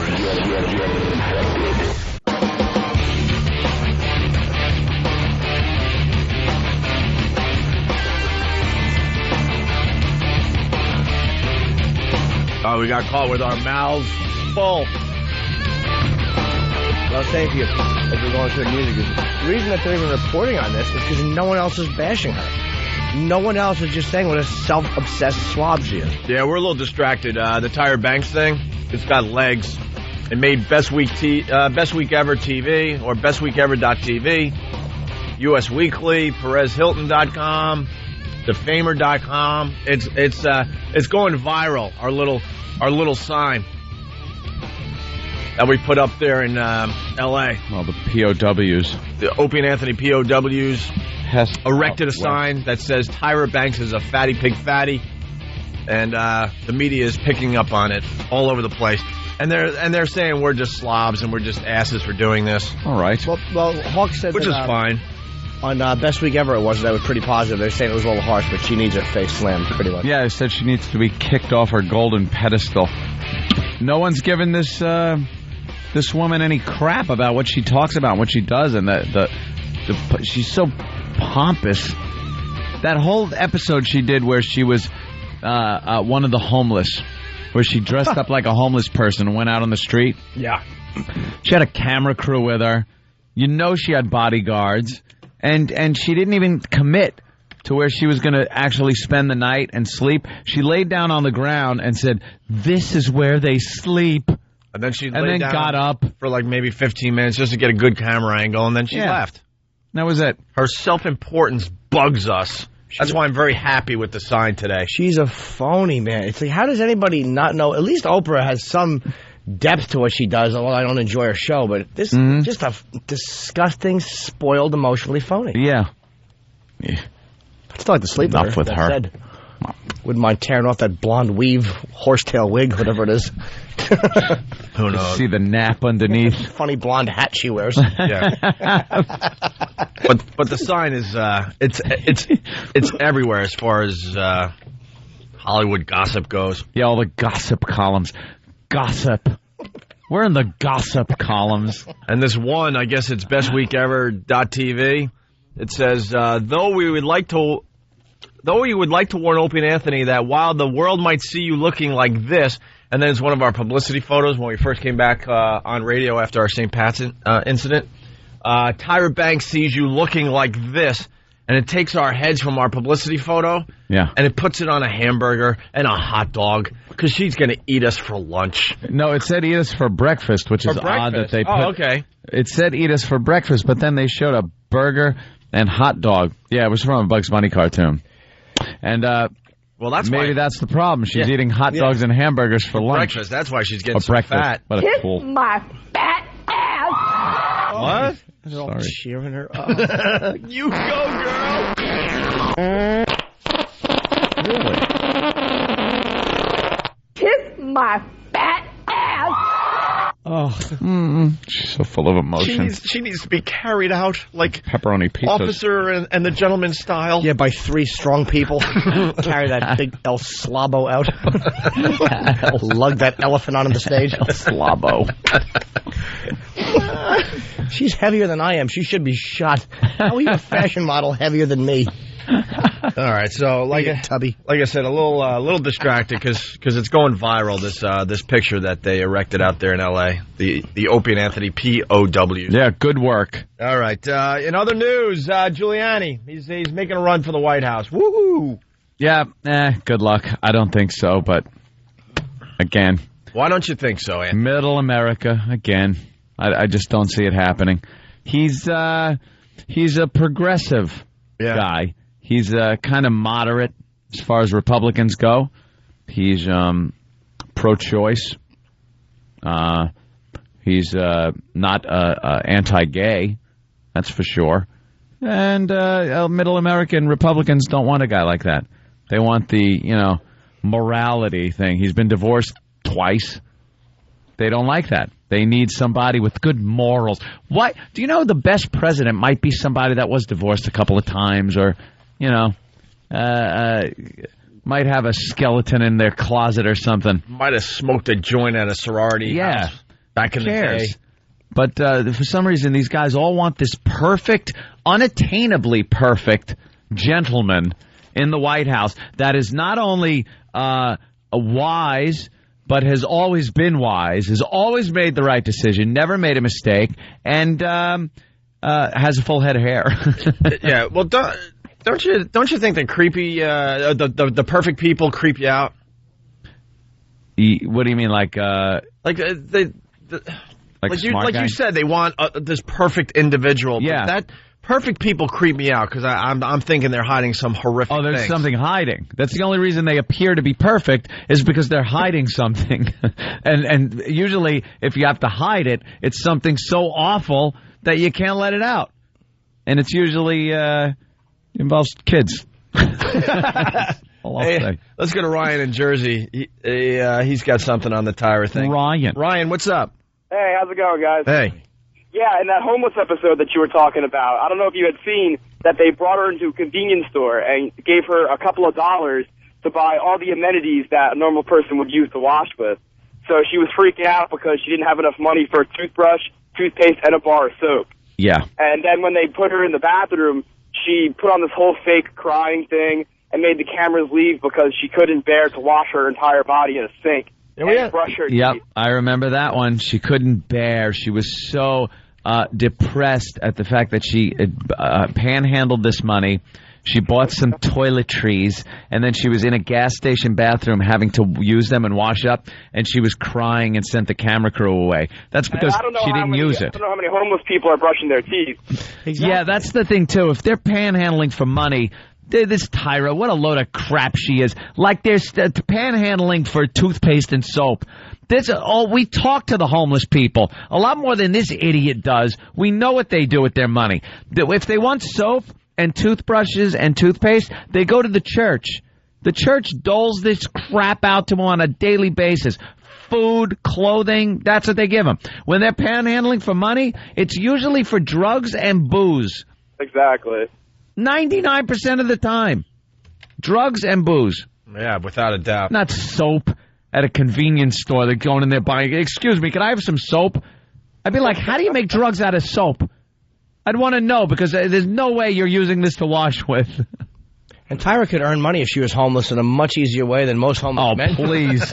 I'd throw her a few bucks, get that fat ass in the back of my caddy. She'd be from homeless to where she is now in a matter of a week. Yep. Just selling that. Sell that All right. Thank you, Ryan. All right. Have a good one. We're trying to find the audio from that episode because it is terrific. So, Giuliani, you say no way. Obama, I say no way. Same reason Obama. Obama, you've already said no way. Same reason Hillary. Hillary already said no way. Yep. So who's going to be the next president of the United States of America, according to Anthony Cumia? I don't think they want a Itralian in there either. You know? I don't think they want Giuliani, President Giuliani. Well, what about Edwards? I mean, he's just going about it the right way. Edwards is saying how he's going to raise taxes. Douchebag. This guy, you know something? You know something, It's wide open right now, so what does he do to wreck it? He goes, well, I'll raise taxes. He says he's going to raise taxes on the rich, which is just the way to cater and pander to the lower and lower middle class. I don't see that working out for him, to tell you the truth. Last candidates that really were admitting they were going to raise taxes were Moynihan and Ferrara. And they did well against Reagan. 49 states to 1. They lost. What was the one state again? It wasn't even his home state. I don't know. They got such a whipping. I could have won one state. Yeah. There's one state that might have voted for me alone. Jimmy Norton. One state. It had to be like Rhode Island. Yeah, something I would small. guess. It wasn't California. A ridiculous state. Just one of those states that shouldn't even be a state. It's sorry, Providence. I know we're broadcasting in Providence today, but look how silly your state is. It's tiny.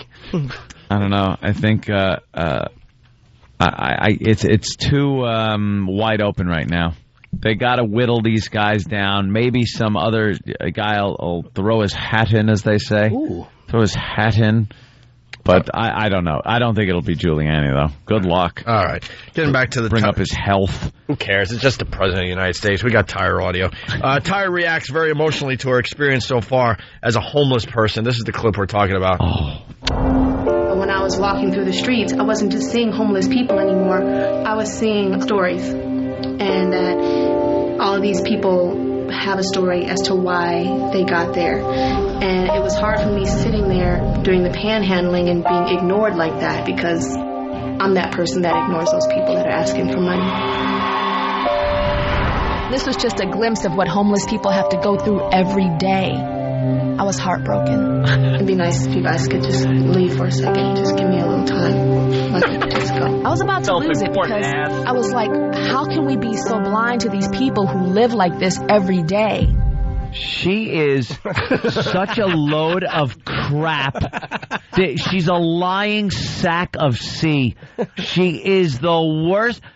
What is she doing now? She's the worst actress out there. Yeah, she's really acting badly. At least we'll openly admit we do horrific things to get our names out there and get ratings up. Absolutely. But she does it under the guise that she's actually helping people. She's just doing this crap to get ratings up and make believe she cares. I bet you she hasn't even paid attention to the homeless since she did this show. Is there any way to find out what she's done for the homeless since this show? She was so affected by it that she's crying in a gas station bathroom.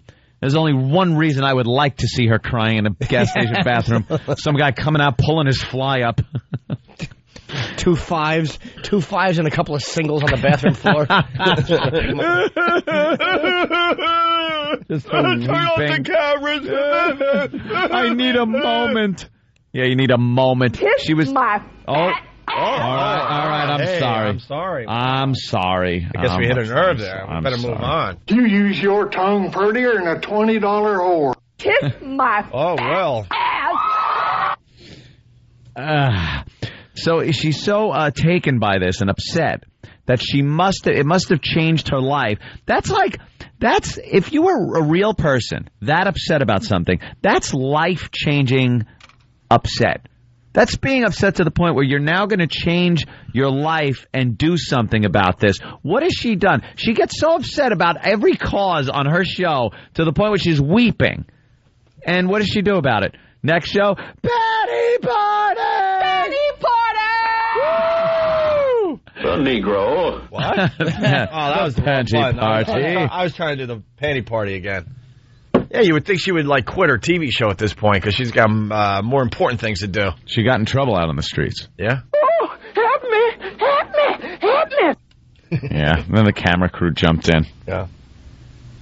Oh, God, she's such a bad actress, too. I was so upset. Well, here we go. Tyra, why not? We got two quick clips. Why not? Tyra's feet hurt. Then she finds food in a dumpster. Good for her. My feet started to hurt like they have never hurt before. This is a broad that wears high heels on a runway. On the catwalk. And she wants us to believe that her feet hurt from being on the streets for a couple hours? For a couple of hours is what it was. Are you kidding me? It was a couple of hours. I don't even think it got to nighttime. Right. It really didn't. She was laying down, she was making believe she was asleep, and it was still light out. She didn't commit to the darkness. My feet started to hurt like they have never hurt before.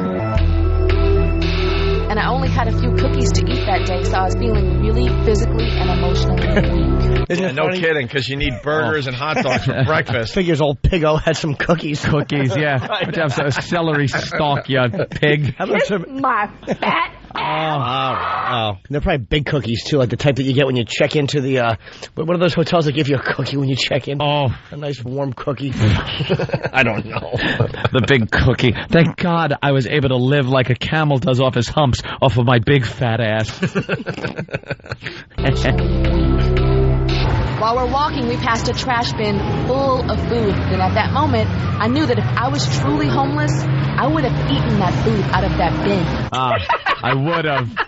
Yeah. I almost did. I almost did it. What the hell is she talking about? If I was homeless and I was hungry, I'd probably eat that. That's true. Look, guys, I came close, I tell you. If you were really homeless and really hungry, you would have resorted to prostitution. You'd have made yourself some money, and you'd have been able to buy some food. You would have been eating some fine steak. Hopefully, a pimp would have punched out your front teeth. Right. False teeth because you got mouthy. You tried to yell panty party, and some Haitian just knocked your teeth out. Kiss my fat ass. Had to spend a few dollars buying some cookies. Didn't hand it all over to her man. Those big black and white cookies. Oh, yeah. Just like her. I knew that if I was truly homeless, I would have eaten that food out of that bin. That would have been my lunch, maybe my dinner, maybe my breakfast, too. It's lunchtime. And all 3 meals? What about snacks? We should be a safe haven for people to just dig and get all kinds of food out right now. This. Yes, this. All right, and she's talking with a real homeless person that wasn't even homeless anymore. What? She was talking to the homeless person that wasn't homeless anymore. Why? Because she had gotten out of being homeless. She moved in with some family, so she wasn't even walking around with a real homeless person that whole time. No, why? Because it was too scary to actually do it with a real homeless person. Why do that? They might have some kind of disease or something. Yep. Keep it safe. It's got to be safe. But Keep it safe and make sure those ratings go up, right, Tyra? Oh. Right? We know what you're about. I love this woman. We do the same thing, but we openly admit what it's all about. That's the difference. Oh, did Jimmy say Moynihan? Well, yeah. Oh, I'm sorry. I meant to say, oh, my God. Walter. Walter Mondale. I apologize. Yeah. Moynihan. I'm Patrick Moynihan, different guy. My fault. All right. Finally, then we'll move on Ted here. Kennedy Light was Patrick Moynihan. Not much light. He was just like him. Big rummy. Big drunk. Where's he? Is he dead? I don't know. I don't follow politics. It was funny how it just got mean and sidetracked for no reason. Here's a big rummy. Just said drunk. Him. Is he dead? This last clip is worth... Is he dead? This last clip is worth playing because Tyra experiences what it's like. This is the one we were talking about. What's it like to sleep on the street? Yeah. Without actually staying overnight. Mm-hmm. But she knows all about it because she laid her head down for about 15 seconds, just in time for the cameraman to get a nice little angle there. Mm-hmm. Danielle said that around this time we should lay down and make our bed. So I would go to bed and then stay awake and watch. You would stay awake and watch, like to protect me. Yeah. And then we switched turns. And I knew I wasn't going to spend the night there, but I wanted to feel the terror of actually laying on the hard cement out in the open and exposed and calling it my bed. For your, like, your face. Okay, to cover the face? Yeah. Oh, a face cover to protect yourself so they don't know if it's like a woman sitting there. Wow. Now it's Danielle's turn to rest and for us to switch places. I was Danielle's keeper. I was her watch. I was her only safety. I understood at that moment that there's no way to really truly comprehend this. The homeless live like this every single day. But you know what? It's not a living. It's surviving. Yeah. It's just existing.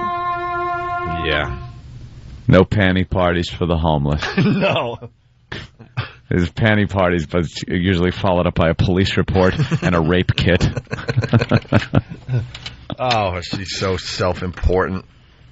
Every day. Did you hear the way she said that? Yeah. They go through this every day. Yeah. With their fake acting. Yeah. You're not an actress. You're not pulling this off, Tyra. You're not pulling it off. No one's buying this except that audience full of rubes that you got sitting there. What kind of gas do they pump into that studio to get those people so revved up? Wow, this one says, it's quite funny that anyone in radio would have anything to say about Tyra. They are in radio for a reason. It's because their voice is better than their face. Ah. We've never claimed to be beautiful. Stacy, you dope. Shock jock. Although I did claim to be beautiful. That's right. You could have been a model. I could have been a model. I heard that somewhere. Yeah. Oh, that's right. It was from you. Anyway, Us Weekly, I guess they have a comment section, and the listeners have pretty much taken over that as well today. Yeah, my favorite is the post from Benjamin Frankus. And says she's fat, but she's no Frederica Bimmel. Frederica Bimmel. You're about a size 14. Read the one under that. That's nice and brutal. Connor Peterson says she brought this on herself, much like my mother and I brought on the stuff that happened to us. Glub, glub. Our listeners are amongst the most despicable, vile, ruthless bastards on the face of this fine earth. Oh, boy. Oh. These radio guys need to leave Tyra Banks alone. They're using the Jimmy Norton tack. Exclamation point. Leave her alone. I like the fact that Tyra points out you don't have to starve yourself to be sexy. She shows a lot of confidence, and it shows. She'd never had a stick figure, thin figure. And when she's was done with high fashion shows, the seamstresses used to call her fat because she wasn't a size 2. Oh, give me a break. You know what else is annoying the hell out of me? Ooh, this whole thing they're doing where Europe has kind of banned these anorexic models, and they're trying to have them banned in the United States. And some magazines aren't carrying pictures of these models that are pretty much anorexic. You see their shoulder blades and clavicles are popping out, and they were anorexic. That's all well and fine because they say it's an unhealthy lifestyle. And what they're doing is showing children, of course, protect the children, that they should look like this, and it's not healthy. How about the fat models? And fat people in general that are photographed. Yep. That is a more unhealthy. How many do people die more from anorexia in this country or obesity? It's got to be obesity. It is so effing obesity. So what are they? It's a drop in the bucket, the people that die from anorexia. How about, but if you said, we don't want fat models in our magazine, you'd have the fat brigade parading up to a McDonald's because it's convenient. Stampeding. Running in front of some Spaniards. Or behind them. Oh, damn it. Running of the bulls would be silly if the people chased the bulls. It's I'm an ass. It's time to ban the Dove ads. Yeah, the Dove ads with the chubby girls in their underwear. Chubby girls. That's okay, but anorexia. If you make a said, great point, actually, we don't want anorexia on the runway, but also we don't want fat women parading around. You'd get the fat brigade. They would come out and just start saying, "Why are you saying this is you're being prejudiced against fat people in this day and age?" And it's the same thing. It's because it's an unhealthy lifestyle. Yep. But the fatties just get away with it. Heart attacks, all the health risks. Oh, my God. High blood pressure, diabetes, everything. Just keep lopping legs off. Hunting accidents. Being mistaken for wild game. The old oopsie. Whoops. Well, they're running entire clips like crazy because it's a big story as far as the Opie and Anthony show goes today because that sign is making its rounds. Tyra freaks out because top model contestant isn't taking being voted off seriously. Ooh. Sam is saying this is a good clip. Do you know that all of America is rooting for you? Do you know that? And then you come in here and you treat this like a joke? You come in here and look at that and say, I can't read that. You read 10 times better than half of those girls over there. You did. And you come in here with a defeatist attitude. I don't have a bad attitude. Maybe I am angry inside. I've been through stuff, so I'm angry. Yeah, but this is not, be quiet. But everybody, be quiet. That's what is wrong with you. But you're not. Stop it! Dramatic music. I have never in my life yelled at a girl like this. When my mother yelled at this, it's because she loved me. I was rooting for you. We were all rooting for you. How dare you? Learn something from this. You go to bed at night, you lay there, and you take responsibility for yourself. Because nobody's going to take responsibility for you. Oh, what a shame. You roll in your eyes and you act like this because you've heard it all before. You've heard it all before. You don't know where the hell I come from. You have no idea what I've been through. But I'm not a victim. I grow from it and I learn. Take responsibility for yourself. Oh, boy. I know what she's been through. The candy aisle. El Fatorino. Oh, she's so self-important, making everything about herself. You don't know what I've been through. Yeah, how did it turn to her again? She's yelling at this girl. Probably been through a cake a few times. You know what I've been through. Right. Well, you know what we all need here. Penny party? Gotta calm everyone down, make everyone happy again. Sing it, Steve.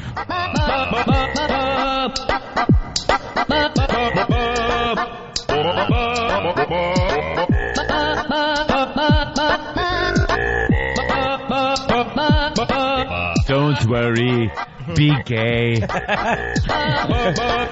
When the closet's flung open and your team's standing in it.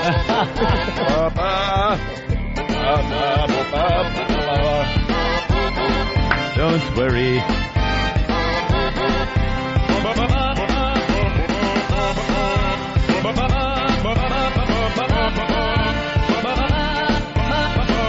And we'll be back with the Opie and Anthony show. That's terrible. I'm sorry.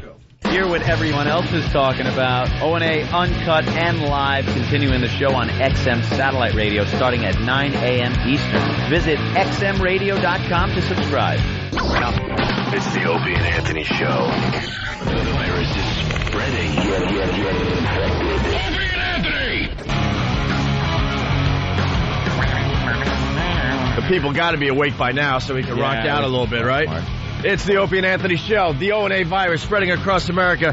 Before we move on to other things America is talking about today, one more final thing from Tyra. Yeah, stupid Tyra. I guess this is from her blog. She talks about what it's really like to be in prison. Apparently she was imprisoned. Did she commit a crime? No, of course. It was another one of her stupid show things. Whenever people do these prison shows, too, and people have done them all. Diane Sawyer did it once. Like, stop. And others, yeah.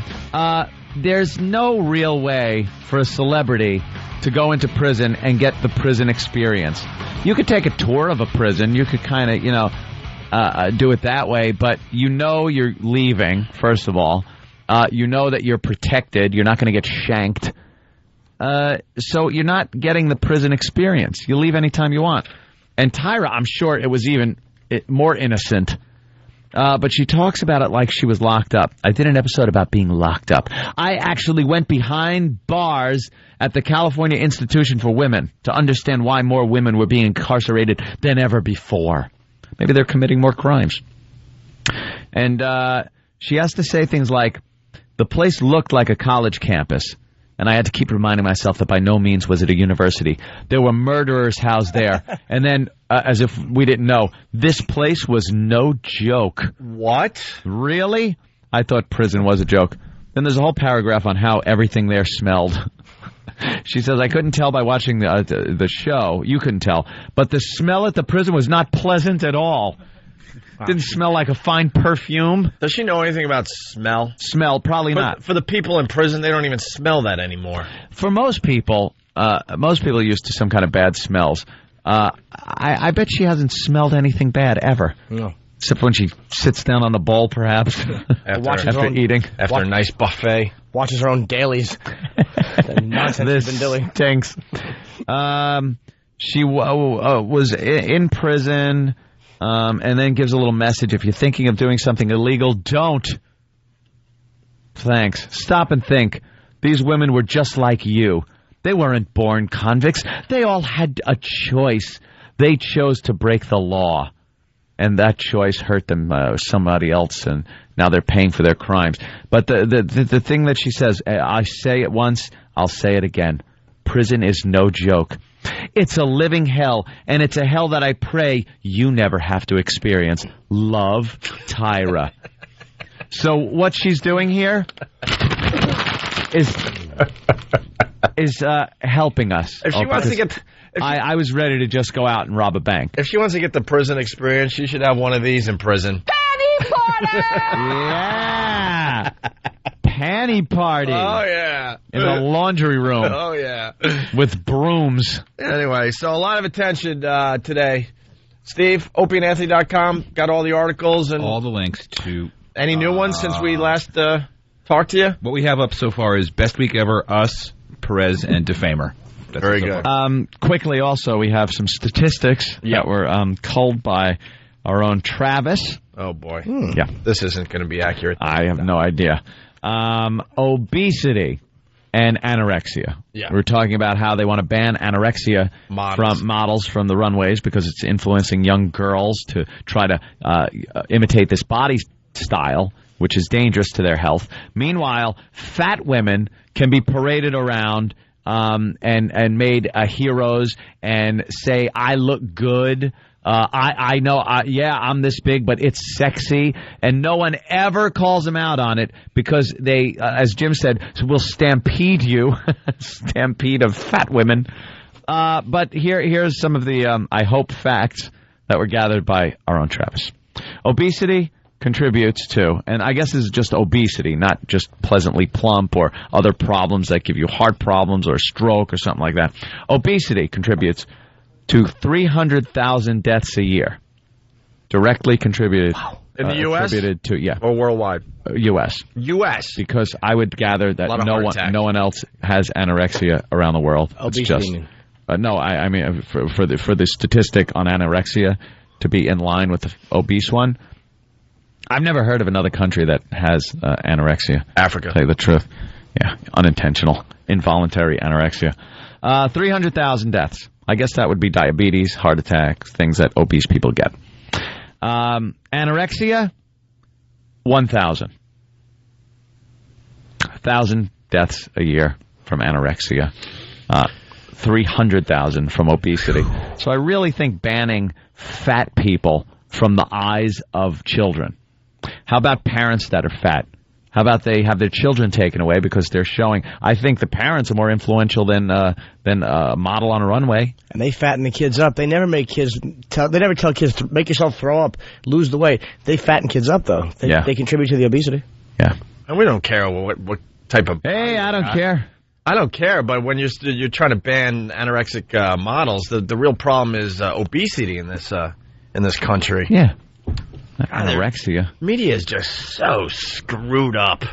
And no one calls them out on this stuff. They take all the easy things, the easy targets. Now the anorexic models, they won't bash the anorexics, people with anorexia. They'll bash the fashion industry for using anorexia, people with anorexia to model their clothing. Or that anorexia look. I'm sure these are models that, they act like models. They throw up, they chew on lettuce and spit it out. That's their nutrition for the day. But, according to our own Travis, 300,000 deaths from obesity, 1,000 from anorexia. Carlin's bit on anorexia is just... That's what I was thinking, poetic and brutal. Yeah. Can't say it on regular radio, but so nice and brutality. honest. Yeah, look it up online there. Hey, Super Bowl, it's going away. Couple things to mop up as far as the Super Bowl goes. Most watched Super Bowl ever. Yeah, was it? I believe was so, it? Yeah. 93 million people. 93 million people. Why is that? More people being born every year, so those stats are silly to begin with. But also, I think because people want to see some different teams. Like, people got sick of the Cowboys and, like, the Steelers. Like, it was cool to see the Colts, who you really rarely see, and then, the Chicago's a huge market, so. That's true, okay. If they only had a quarterback. Oh, my God. If only you didn't pick him to win. True. The sports curses. I think that's better than any... they could have put anybody in as quarterback. If you would have picked the Colts to win, the Bears would have won. That's right. Rick Allen could have done a better job than that idiot did. Stupid fumbler. Yeah. Thrower. 2.5 million more viewers than last year's Super Bowl matchup when the Steelers and the Seahawks went at it. But there's a lot of controversy today. There's two things with a lot of controversy as far as the Super Bowl goes. The first is the Snickers spot. Yeah. What's controversial about it? Oh, people are angry. Do you remember the spot, Anthony? It was like two mechanics. One guy has a Snickers bar, and their hands are dirty, so they can't really pass it off to the other guy.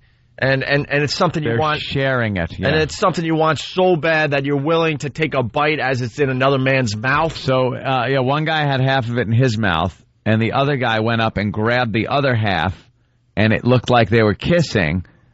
And when they bit the candy bar in half and separated, it looked like they had just kissed.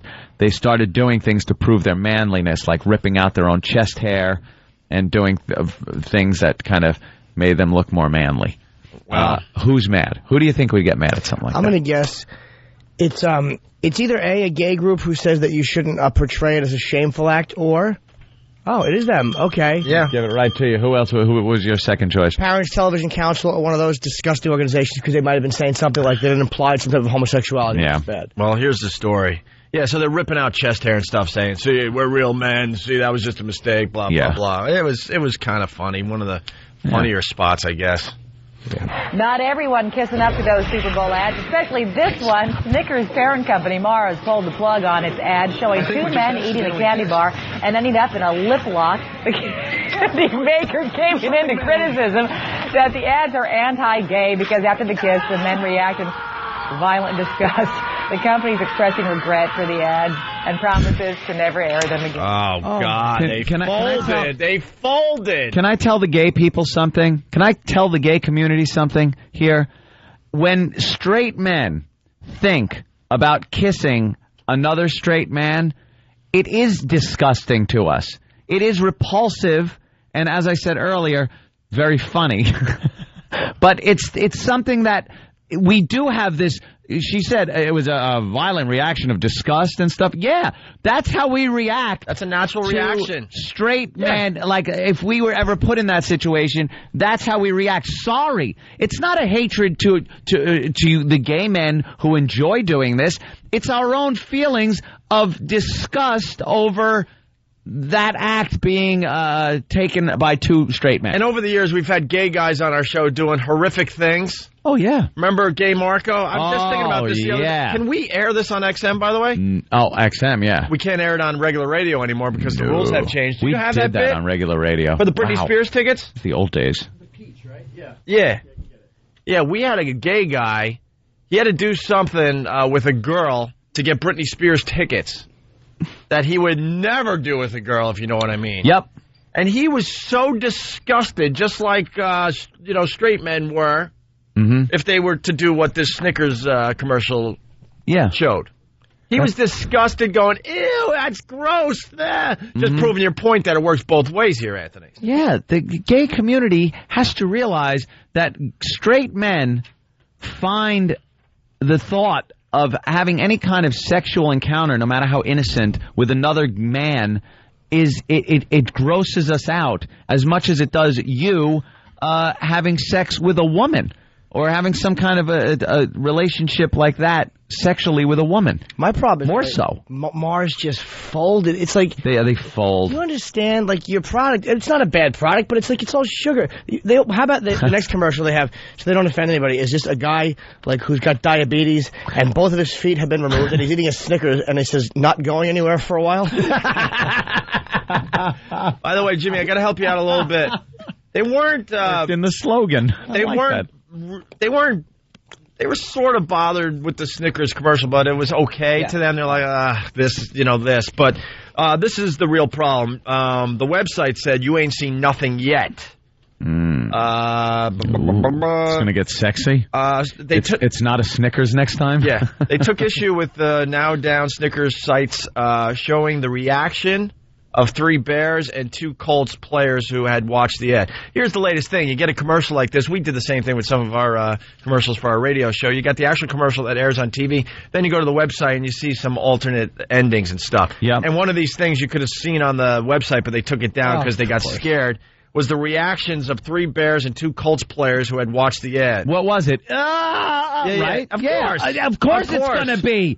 Why can't they understand? Why can't you gay guys understand? It just doesn't float our boat. It makes us laugh in some circumstances. It's funny. It's good. The more graphic it gets, by the way, and the more the more sexual it gets, the funnier it gets.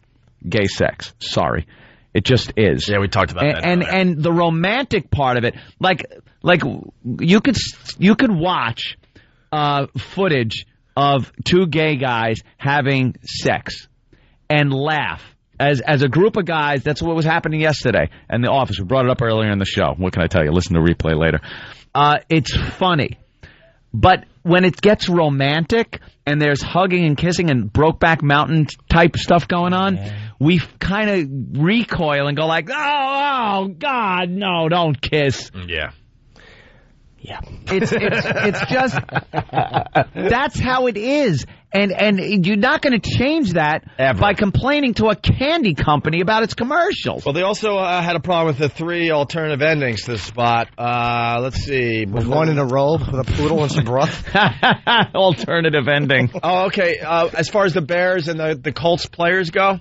Getting hot talking about this. Let me take my coat off. This was the reaction. One of the players after seeing the commercial, this is the version that was online, said, "That ain't right."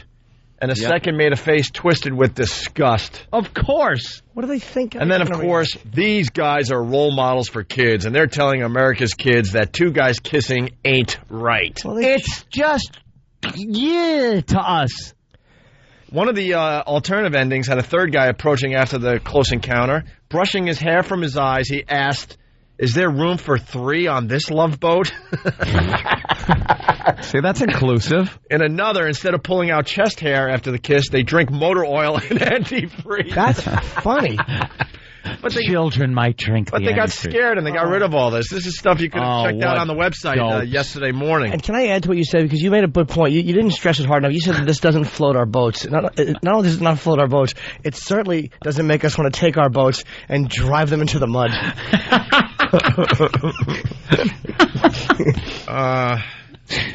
See, and this is the group that had a problem. The next one might be worse, they say. After the kiss, one picks up a wrench and attacks the other. This wasn't one of the alternate endings, by the way. This is in their sick imaginations. Then the second slams the hood of the car of the head of the other. Yes, the appropriate reaction to a guy kissing you is to beat the crap out of the guy who kissed you. Oh. Maybe Snickers should rename the ad Matthew Shepard. Oh, my God. That's taking name it after a guy that was just murdered because he was gay. This has nothing to do with there's different levels of things. Why does it have to always be just this or this?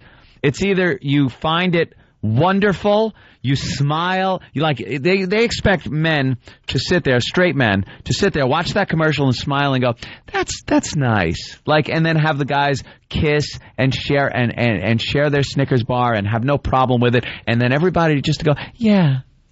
Or they're killing gay people.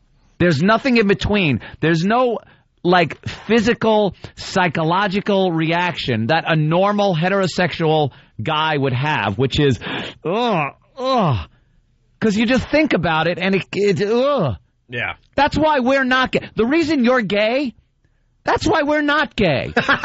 It's easy. I love See how you're gay. Everything. The thing that repulses you about women, we love it. We love it.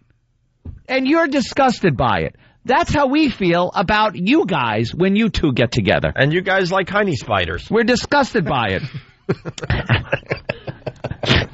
It doesn't mean that the next step is to take a wrench and start bashing your brains in, or beat you and leave you dead on the side of a road in Wyoming.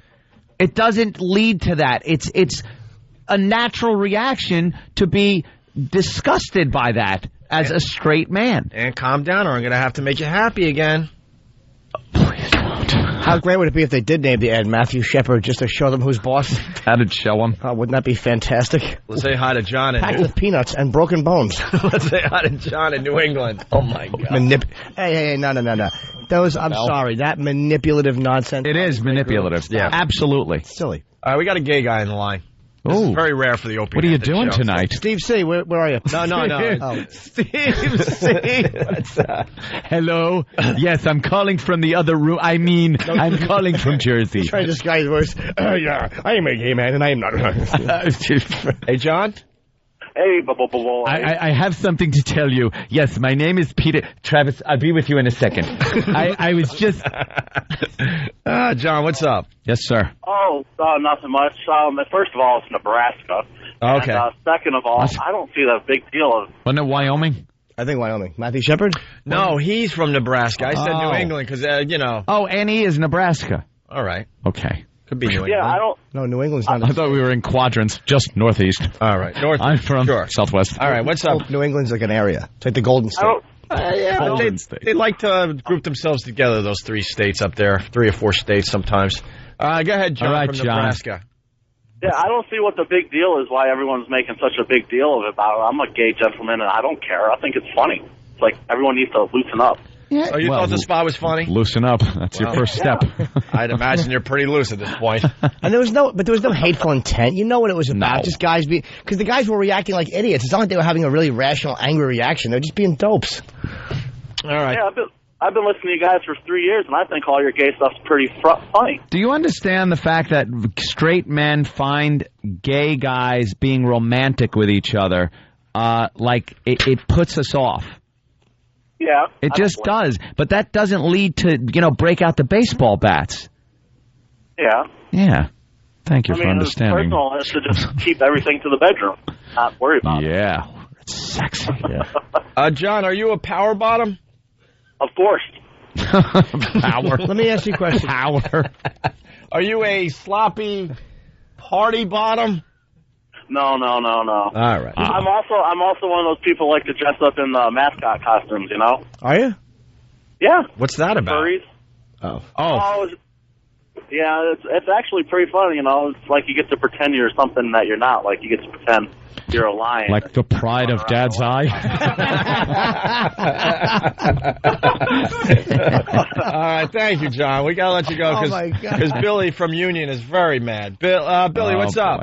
What's up, guys? I agree with John completely. It's really stupid that our community is getting mad about something like this. I consider us to be somewhat enlightened, and I think that we have a pretty good sense of humor.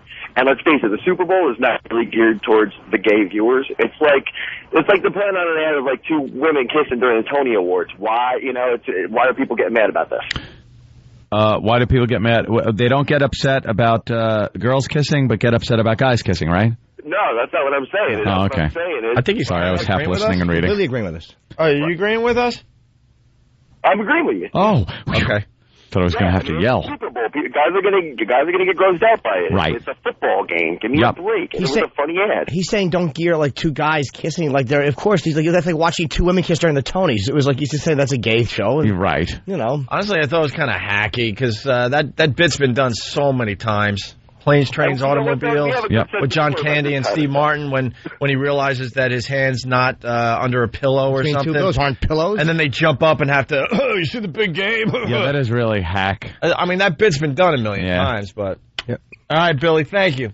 Thank you. Bye, Bill. Steve, have you come in as an expert? No, I didn't. Did you like the Snickers ad? No. No, I just love sitting in the other room talking to Roland about some show stuff, and then all of a sudden I just turn up the speaker a little bit and hear, oh, I'm gay again. And then you realize it's just a voice in your head. Yes, there's no speaker there. Why don't you ask Roland Roland's not there. why we didn't get Catherine McPhee? I did. And what did he say? He kissed me. She wasn't.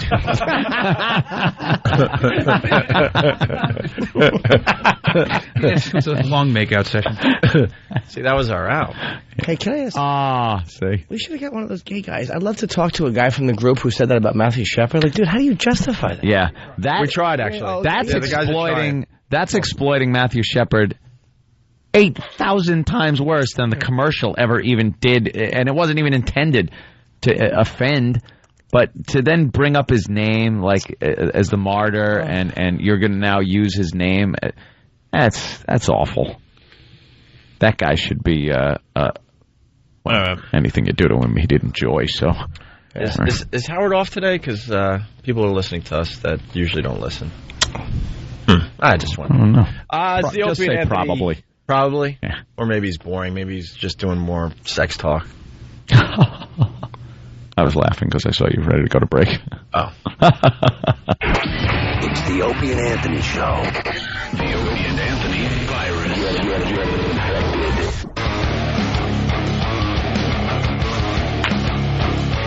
So what's going on with Diane Sawyer today? By the way, this is the Opie and Anthony Show. She's over in Syria. She's in Damascus doing this week-long thing with the president of Syria. And first of all, his chin is unbearably tiny, but I was watching him interviewed the last few days, just glancing at the TV, and I said this yesterday, I'm so easily led. Like, he's laughing and having fun, and he's winning me over. I'm such an ass. Now you like him. They're cooking things together.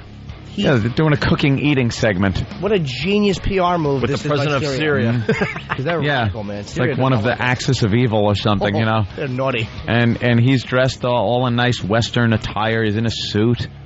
And, looking like a real human being. And America watches and says, hey, look at that guy. He don't seem so bad. It's smart PR on his part. Laughing with Diane Sawyer, and his wife is fantastic. She's really solid. Yeah? Oh, my God. Yeah, I think they're all supposed to be covered up. Not this one, running around in a pantsuit. I don't know what the protocol is over there. I don't know much about Syria. I remember we landed in Kuwait to go to Iraq, and Colin said that they were all wearing pantsuits like Mary Tyler Moore. Oh, it was funny, man. Pantsuit. Oh, just throw your hat in the air. Throw your head in the air. Savages. Yeah. We're gonna wreck it after all. Hopefully this will be the last Super Bowl story until next year. The last time CBS televised the Super Bowl, it turned over the halftime show to corporate sibling MTV, which presented the wardrobe malfunction that bared one of Janet Jackson's breasts to the world, and ignited a reaction that led to the with the fines and stuff, of course. Yeah. Yes. So 3 years later, what does CBS do? It presents a halftime show in which Prince and his guitar combine for a rude-looking shadow show.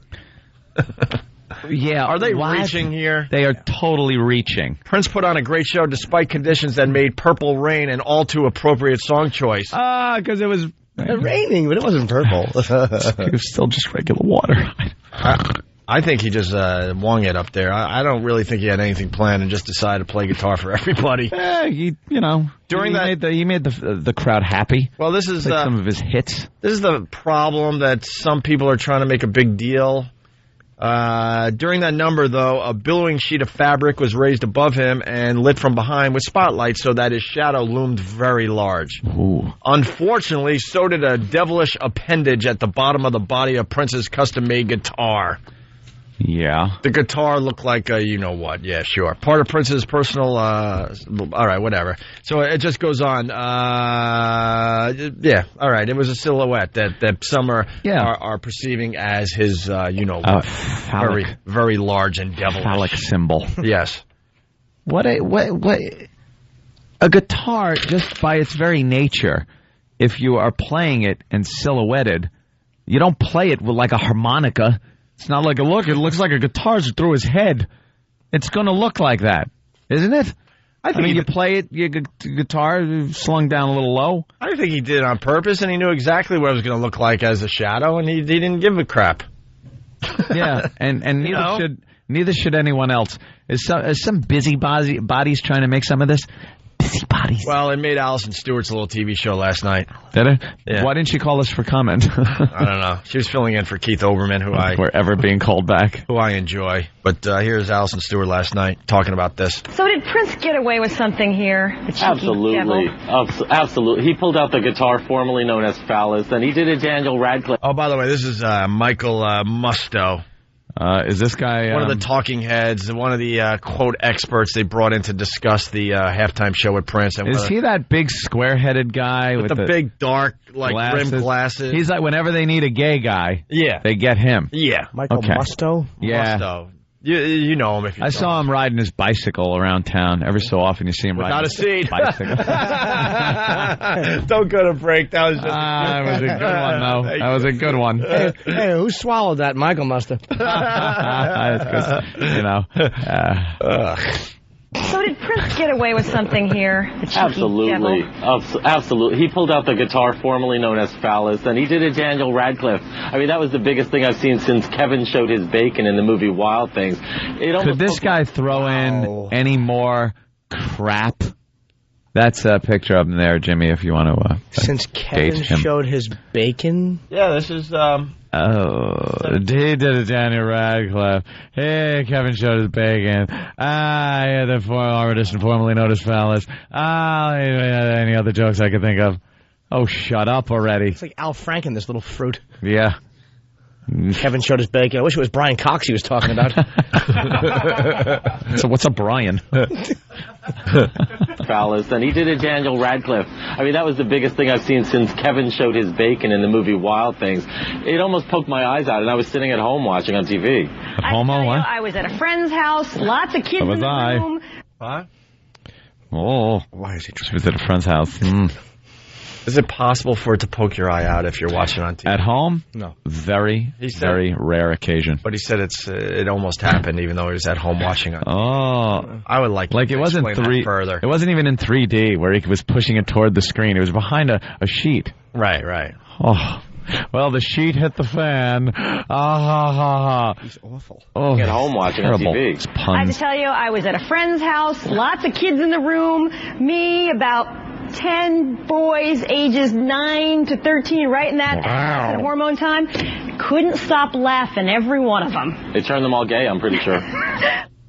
Why make it into a gay thing, you idiot? It was wishful thinking on his part. Of course. Believe me. So, and what's she doing hanging out with a bunch of kids?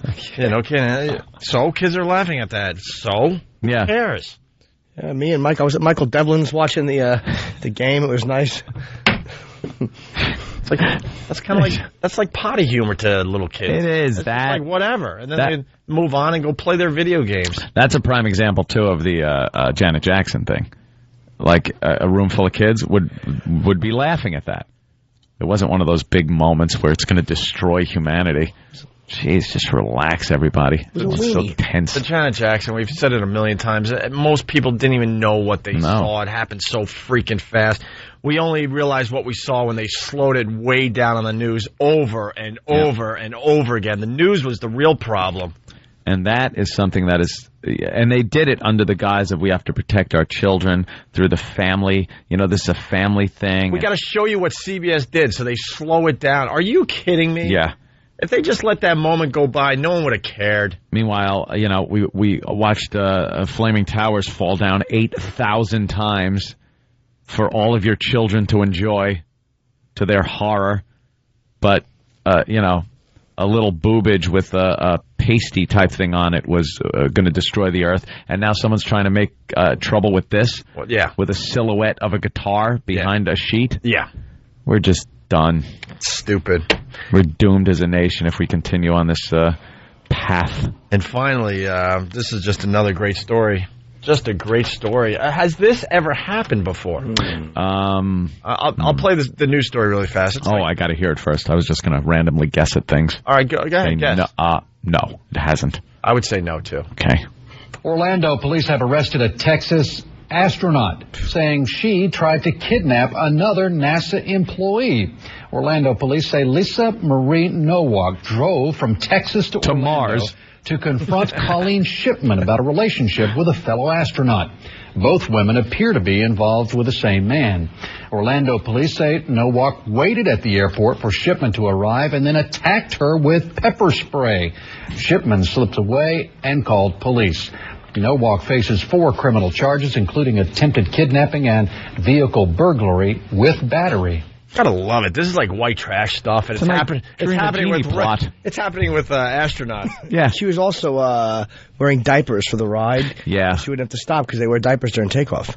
And that's I always wonder, what does an astronaut do if he's going to go to the bathroom when you're sitting there for 8 hours on waiting? They have diapers on. Little Depend undergarment soaks it up. And she's wearing space diapers. She's married, and she was freaking out that this other chick astronaut was after this other astronaut. It's like a lot of, you know what? I kind of grew up at a time where there weren't many astronauts, I guess. Like, we knew them all. You knew all the astronauts' names pretty much. The original Mercury 7, and then the Gemini, and then Apollo astronauts. A lot of them were carryovers from the Mercury and Gemini program. So it was a very, very elite club. The best of the best. These guys, the best of the best, right? And now we're starting to get astronauts that are a little more like regular people. and that's kind of encouraging in a weird way, because to me, it's making it like, wow, space flight is kind of getting accessible to the normal nut, where regular people are becoming astronauts. As long as you're physically fit to go up into space, you go up into space. A mere, 30 years later, it's watered down nicely. That's it, yeah. There it is, It's kind of nice. It's very futuristic.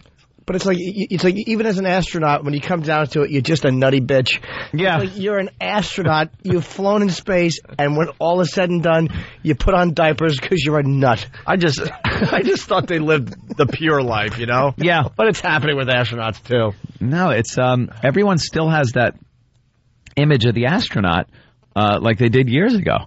Very clean cut, very living a very clean lifestyle. But it's encouraging. I like this. I like this story. It's telling me that there might someday be a space station, and we'll be able to go up there, and maybe not we, but future generations. Leave it for the children. Get your ass to Mars, you crazy bitch. Well, she had pepper spray. She had a mallet. She had a BB gun, and she had mallet. She was gonna, and she wasn't. I don't think she was gonna kill the girl. Tom and Jerry. Don't these idiots like frying pan and big scissors? Don't these idiots play it out in their head? Like, who's ever gonna get away with this? Well, she wanted to question her. She had a wig on too. She wanted to question her about her relationship with this guy, probably in a disguise. And she had to drive through 4 states thinking about this in diapers. And she's flown in space. It doesn't make sense. Yeah, she was in space. 43. So she was an astronaut that actually went up. Oh yeah, she was on the shuttle. Yeah, shuttle mission, and she was on the space station. Yeah, she's a real live astronaut. That's cool, man. And she's yeah, I'm with you. I like this story. She circled the Earth in 90 minutes, and yet she drove through 4 states in diapers and a wig to confront someone about sleeping with another guy who's flown around the Earth. It's lunacy. Yeah. Do you understand? There was a time when she was driving, and she would get that little chill up her back and go, thank God I don't have to stop. And that little, Louisiana, welcome you. Hey, this could be fun. Let's see. Patty Boy from the Bronx. The Bronx? Yeah. What do you got there, Patty Boy? I'm going to sniff a line for the show, all right? What? I'm going to sniff a line for the show. You're gonna wait. I don't know what you just said. Something for the show. I'm gonna sniff a line for the show. Is that okay? Oh, you're gonna sit online? I'm gonna sniff a line. For sniff. I'll sniff a line. Sniff a line. Cool. A line of what? Girlfriend stole my bong. Wait. What do you have? What type of drugs do you have, sir? What kind of drugs? Yeah.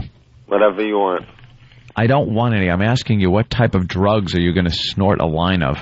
Cocaine. Cocaine. Don't you have... Why are you doing cocaine in this day and age? Jesus Christ. Why aren't you? It's 20 years past. Cocaine's like Cocaine isn't even it anymore. Everybody does cocaine. It's all about pills. Pot. What? And everybody smokes pot. Well, pot is kind of timeless. Yeah. Everyone likes the weed. Everybody does it. You sound like you're... Even the grandmother does it. Yeah, I know. Are you effed up or what? Yeah, you sound like you're on something right now. What are you doing? I'm fucked up. I was up all night. Ah, boy. Yeah. Leave it to a guy on drugs. Yeah. Leave it to a guy on drugs. You've been up all night, but you're doing some kind of drugs. What are you doing? What, were you smoking weed? I don't know. Smoking weed. Drinking? A little bit. What do you do for a living? Plumbing. Ah, he's a plumber. I thought he was going to say astronaut. I really did. You ever make your own pipe out of fittings? Yeah. Yeah, it's always fun. Listen. Listen. I wanted to take a bong hit for the show, right? That's old school. Oh, my girlfriend, my ex-girlfriend, she stole all my bongs. So why is she your ex-girlfriend? Huh? Well, I wonder. Why is she your ex-girlfriend? Do you wonder? She stole all my fucking bongs. So you can't keep cursing, although I don't personally object to it. Oh, I find it fascinating, but... Bitches ain't shit but hoes and tricks. Why are we talking to this idiot? He's just going to get the show dumped out of. He's contributing nothing. Patty boy. I hope you're driving and doing a line off the dashboard as you hit I'm not driving. Shut up, I'm I was in kidding. the house. Shut up. All right, Patty boy. Drive your house. This is not the way we wanted to end today, but thanks, I guess. Yeah. Thanks for cursing. Listen, I don't want to curse. All right. Stop saying listen. We're not going to. Okay. You have a good day. All right, there he goes. Patty boy from the Bronx. Listen, did you guys enjoy your breakfast? Listen. Why? What breakfast? Did you go to the bathroom on it? Did you spit in it? Break? Did you enjoy your break? Yeah, why? Was it good? Yeah. Good coffee? Very good coffee. All right, good. Why is he alive? Get out of the house. I wanted to do something for the fucking show. Oh. All right, and we gotta say goodbye to Patty boy. We gotta say goodbye to you guys. If you're not joining us over at XM Satellite Radio, have yourself a great day. All right, man.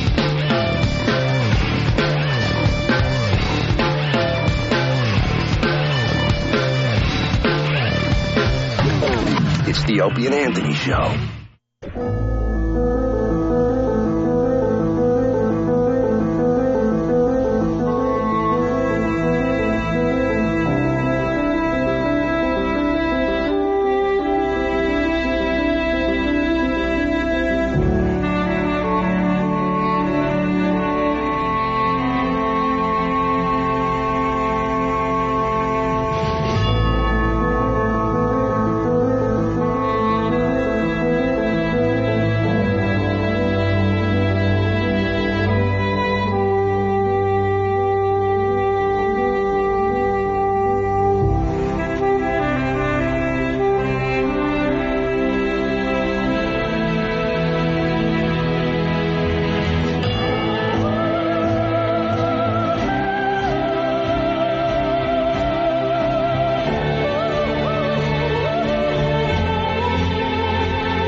are the most vile, despicable human beings in the country. Creeps, ankle biters. Obviously, the strength is their ability to turn mistruth into something people would believe. Wow, how long is this guy going to continue to babble and say nothing? All day long. Shut up. All right, here we go.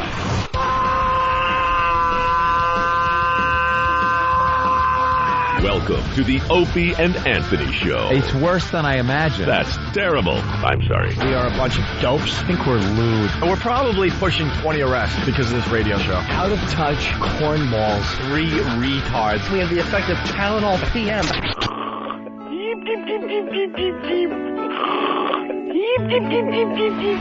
Opie. You know I could have been a model. Anthony. I'm gay. James Norton. I like yogurt. Robert Reed.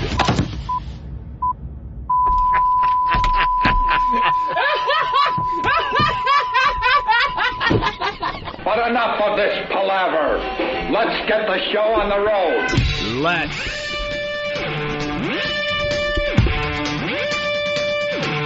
I'm hungry.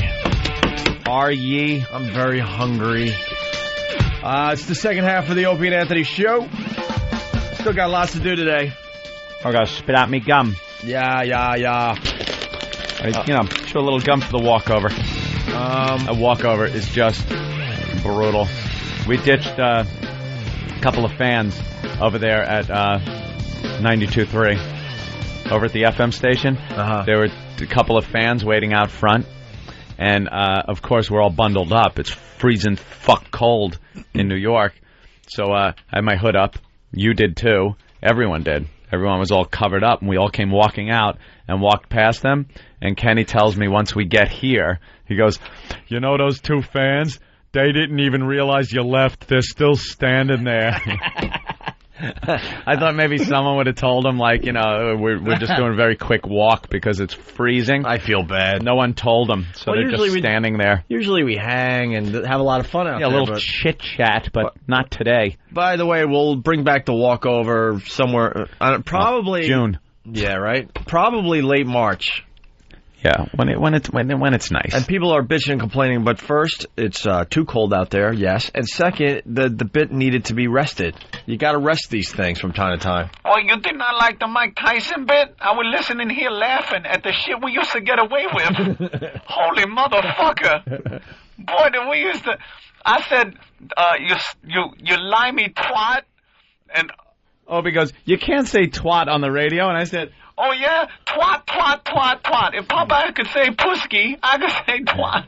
Unbelievable. Like, all the shit we used to get away with. And that's not bad. You should be able to get away with it. Yeah, absolutely. Speaking of which, at 11 o'clock today, because we're digging up all the old stuff, Gay Marco eats pussy for Britney Spears. That was a good one. God, was that a good one. For Britney Spears tickets. If you've never heard this bit, it's probably one of my favorites of all time. Gay man completely disgusted at the fact that he's got a lick snatch. And it's appropriate today because of the Snickers commercial and how we reacted over that. Yeah. What happened to him, Gay Marco? How come guys like that don't call him? It's interesting you say that, Jimmy. I don't know where we're at, but I told Steve to write a promo. I want a homecoming week on the Opie and Anthony show. Maybe he's probably in a robe. Oh, no, really? Oh, boy. Well, that's why you're just guessing. You're just being whimsical. Okay. Right, whimsical. I think a promo's going to be running very soon. We're looking for all the old people. Homo? Not all of them, but most of them. And we want to see what they've been up to and stuff. Old Dirty. Old Dirty's in there. Gay Marco. Yeah, an Old Dirty. Who else was there besides Old Dirty? Frenchie, but Anstey's Frenchie a lot. You got the promo yet? Promo is almost done. We're just looking for more drops. Even some of the people that we forgot about, but they did some massive thing for our show. Limo Ant would be Psycho good. Mark. We only had one update with Psycho Mark. Psycho Mark. So we're going to do like a homecoming week, and then we're going to bring these people in or have them call, and maybe other people have updates on these people. You know, it'll be fun for the old timers. Who used to come in with Old Dirty? There was a guy OD and the old timers. PR, man. God, I used to love PR. That guy used to make me laugh. Fucking Susie Greenberg. Yeah, there you go. Yeah. See? Wow. All right.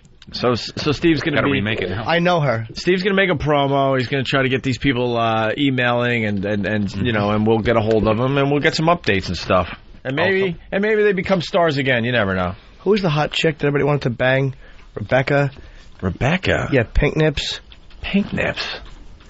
What? You don't remember Pink Nips? She was one of the fucking like message board girls. She was really cute. I saw her years ago at a show at Rascals. I haven't seen her in 5 years. Holy shit! This is one that when I have no. You know who she is if you saw. I don't even know if she ever. What came did in she the used to studio. do for the show? I don't know if she was just a message board girl, but she was. All the listeners knew who she was. A lot of them did. Pink. What? Yeah. I mean, is anybody from the? Somebody can back me up from the old days. Knife Girl. I'm usually pretty Jackie, good. Yeah, get Jackie the Knife Girl. Tom from New Orleans. Oh wow.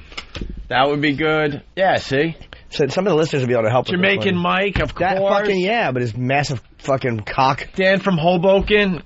One of the instant feedbackers, yeah. One of the original instant feedback guys. I think he was a teacher, though. I think he was a teacher, and I think that his schedule is probably why you hear from him. Yeah, he's probably 11-year-old Gary, who's got to be 17 now. Has to be. Probably playing for the Islanders. He goes to the game. Yeah, this kid that I promised to take to the Islander game, and it never happened, and he's got to be 16, 17 years old now. So we'll get updates on some of these quirky people, maybe play some of their old audio, so it brings the new people up to speed with some Psycho poetry chick. Oh, my God. With the Christmas very early on. She came in naked, wrapped in Christmas lights, and reading poetry, which I critiqued, and she's hitting the living shit out of me. Yeah. She was hitting me with her poetry book. That was a good one. What about Irene? She never called back. That was the first time Jimmy was in studio. Irene playing her dumb piano. Oh, I'm thinking of no. I'm thinking of Irene, the caller who hated us. Remember the one who? Oh my God! Yeah. You remember her? Have we played that over remember her? She had a husband have a heart attack or something, and she left him in the bathroom to die. In the bathroom on the floor. Yeah. The woman you're thinking of was an older gentleman, and her name was it Irene? It was my first day. Irene. My first day in studio with Dice. I think it was Irene and her. No, she had a name. Frantic Friend. You're right. And I had a gig that day, fucking in Connecticut, and I was like, I have to leave, and I'm like, you're gonna walk off a New York radio show with Dice to go do a fucking $125 gig, you fucking dumb motherfucker. And then in that last hour, I had some good lines. I woke up because I was really quiet. Yeah. So I'm really glad. And all you Norton haters, only if I'd left him doing that gig. Yeah, that's what turned us. We deliver keggers there. Nikki? Yeah, get Nikki, the keggers chick. I have her cassette, actually. She's a singer. Jay Moore, whatever happened to Jay Moore, that would be nice to get an what update happened on to him. He's part of the Ron and Fez show now. The young teen Corinne, who's probably now 30. Oh, my God. Remember her? She got us an FCC violation. Yeah. Not intentionally. What about... It was after Drew Boogie put it in a remix and took everything that was in correct context and made it into bad context. And it wasn't his fault. It sounded great. I think we got fined just $30,000. Who cares? That's fucking weeks worth of work for a lot of these guys. We didn't have to pay it. The bosses pay that crap. That's it. The oldest stripper ever. And she stripped at one of our live shows. She was pushing 70 at the time. Yep. She would be close to 80 at this moment. Sandy Kane. Where's she been? Sandy Kane. I saw her at a comedy show in Stand Up, New York. I walked in and she's just lurking there. It was awful. Lurking. Walking into a mausoleum. What about the chick that breastfed her 4-year-old in front of us? That was Kate. Thank you. I still have her contact. The listeners are really helping out right now. So we want to do a whole week. It's like homecoming week. We'll throw all the material aside and just Jamaican get updates Mike. on all these people. We said Jamaican Mike. Oh, you did? Yeah, we said Jamaican Mike. I see him every Wall day. Street Dave, who was so rich from the .com thing that he would just hand us piles of cash to have girls do ridiculous things. Nice. Remember? She Paul was the ridiculously rich. Paul the that? Pilot. He had a little incident, didn't he? But he's okay now? Yeah. New show sucks. Wasted money on XM radio. You guys aren't funny anymore. Oh, yeah. Opie better get your dad out of the oven. He smells overcooked. Cunts. Okay. All right, that guy's... I don't remember that bit. It's a little long-winded. So there you You're go. not Jewish, are you?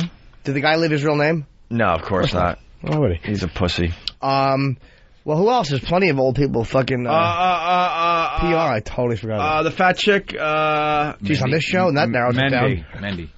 Mendy and Connie, remember them? The two fucking monsters? Everyone knows it's Mendy. Ah, she was big fat Mendy. Could play her song and see what she's up to. She moved to Florida.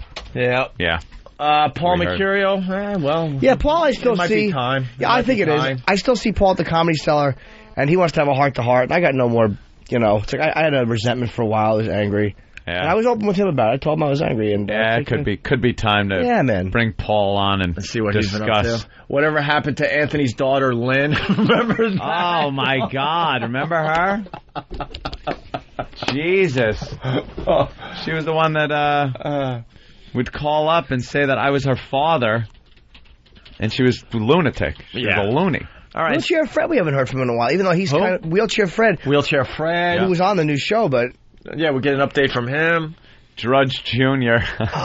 Yeah. Yes. That little bastard. Remember Drudge Wasn't he a prick Jr.? or was he a good... I don't remember. He would be a little prick. He was young, so it was funny. Also, he was a little prick. Fancy Man's got a good idea. We're also looking for these one-and-done guys, like the guy who fucked the dead monkey skull. Oh, dead monkey. But his life had to have changed. He probably talks about it all the time, and he's known as guy who fucked dead monkey skull. God, how we did that. Jesus Christ. Taylor Law, remember her? Bestiality. I don't even know if she does porn anymore, unfortunately. No, she doesn't. She's doing fitness modeling. Yeah, and a fantastic body. All right, yeah, so there you go. Coming soon to the Opie and Anthony show, homecoming week. All right? And Steve, you can have an email address or something in the promo? Yep. All right. A couple email addresses. So when they got it all nice and organized and we got enough people that we found, we'll bring it to you guys on 202 here over at XM. Mario Cantone. He stopped coming on the show. Well, he stopped coming on the show when he became famous. It happens a lot. Who misses him? I could care less. It happens. Same three impressions. It happens a lot. Yeah. We get it. You're Hepburn. Oh! Fucking sweaty hands. Shut up. Buzz? Jimmy does. Buzz from Home Alone. Oh, yeah. What happened to Buzz from Home Alone? I imagine we should contact his alcoholism. I'm sure that could reach him. Fucking sot. Could always find him at Bar 9 when we were always going down there. Yeah, he was a good guy, man. What's his name? Oh, my God. No, his name is Devin Rattray. Yeah. Yeah. All right, so... You guys get the bit. Can we keep coming up with them as the day goes on? I'm getting all nostalgic now. Carol Miller. Ugh. W. Steve in Cincinnati, what's up? Hey, how's it going, guys? I love the show. I'm a new listener. Thank you, Johnny Fever. Oh, thank you, Jimmy. I love you. I love your show on HBO, man. I got the DVD. It's great. Oh, great. Thank you, buddy. Lucky Louie. I was listening earlier, though, about that first guy. I guess he would be the line of the day, the last guy you guys talked to. I'm out of here. Later. I didn't hear what he said. Yeah, dude, we were... Wow. What did he say? He panicked. He just panicked on us. He panicked. Dustin Diamond. Yeah, they're still coming in here. All right. I don't think Dustin Diamond would have gotten any better. All right, listen. E-Rock got waxed yesterday. This is leading to somewhere. We got the montage of him yelling and screaming. Which is the dirty version? We promised this today, too? Okay. So this is some of the highlights from... Wait. The new craze is fence plowing? What is fence plowing? 5 New York teenagers arrested themselves. Internet video shows vandals breaking fences. What they do is run headfirst into fences. Okay, they're all white kids. They have to be. Is that a new craze? I wouldn't call it a craze. Arrested for criminal mischief. The news just made it a new craze. Yeah. You know what the news loves, especially MSNBC and those outlets? Love YouTube. Oh, do they love it? They troll it, they find little things, and then make stories around it. A new craze? I haven't heard about this since this second. Right. And I'm pretty much... it's my job to know things. Just a little known fact about us. We spend most of our day, especially when it's cold out, just searching for stuff to talk about on the show. I've never heard of this thing. No, not fence who plowing. crashed one fat person at a county fair one time to get at the buffet before everyone else. Long way to go for nothing. Craze, I understood. Well, that was the sound of her actually hitting the fence. Here's another one. Back to back. I watched the guy make a stun gun out of the camera. Did you see that one? No. Yeah, guy takes a disposable camera, makes a stun gun out of it on YouTube. It's a whole little lesson on how to do it, and then he goes up to one of his friends sitting on a porch and jolts him in the neck with it. It doesn't put him down, but it gives him a little spark and kind of hurts him. I love those videos. I put in taser or stun gun or anything on YouTube. Hours just of sit fun. back Hours and of laugh and laugh. Yeah. What you doing to me? I'm not doing it to you. Oh, it's so funny. All right, here we go. So E-Rock, a montage of him getting waxed yesterday. Yes. Armpit hair, chest hair, bunghole hair, taint hair. Well, the bunghole hair he took out at home, I think, because we just had the girl slop some of that honey wax, that sticky shit, all over his ass crack and balls and taint, and then made him pull his pants up and spend the whole day like that, and then go home like that, all sticky-assed. And this is the reason why you guys were watching gay porn. This is what we're leading to. Oh, okay. But first, here's the original audio, a montage of E-Rock getting waxed. Oh, hey! Whoa! Wait a minute! Oh, he had a E-Rock. curse. Did I hear a curse? He cursed again. What? Did he think something inappropriate? Wait, what? Oh, God. This one. E-Rock, you cursed. He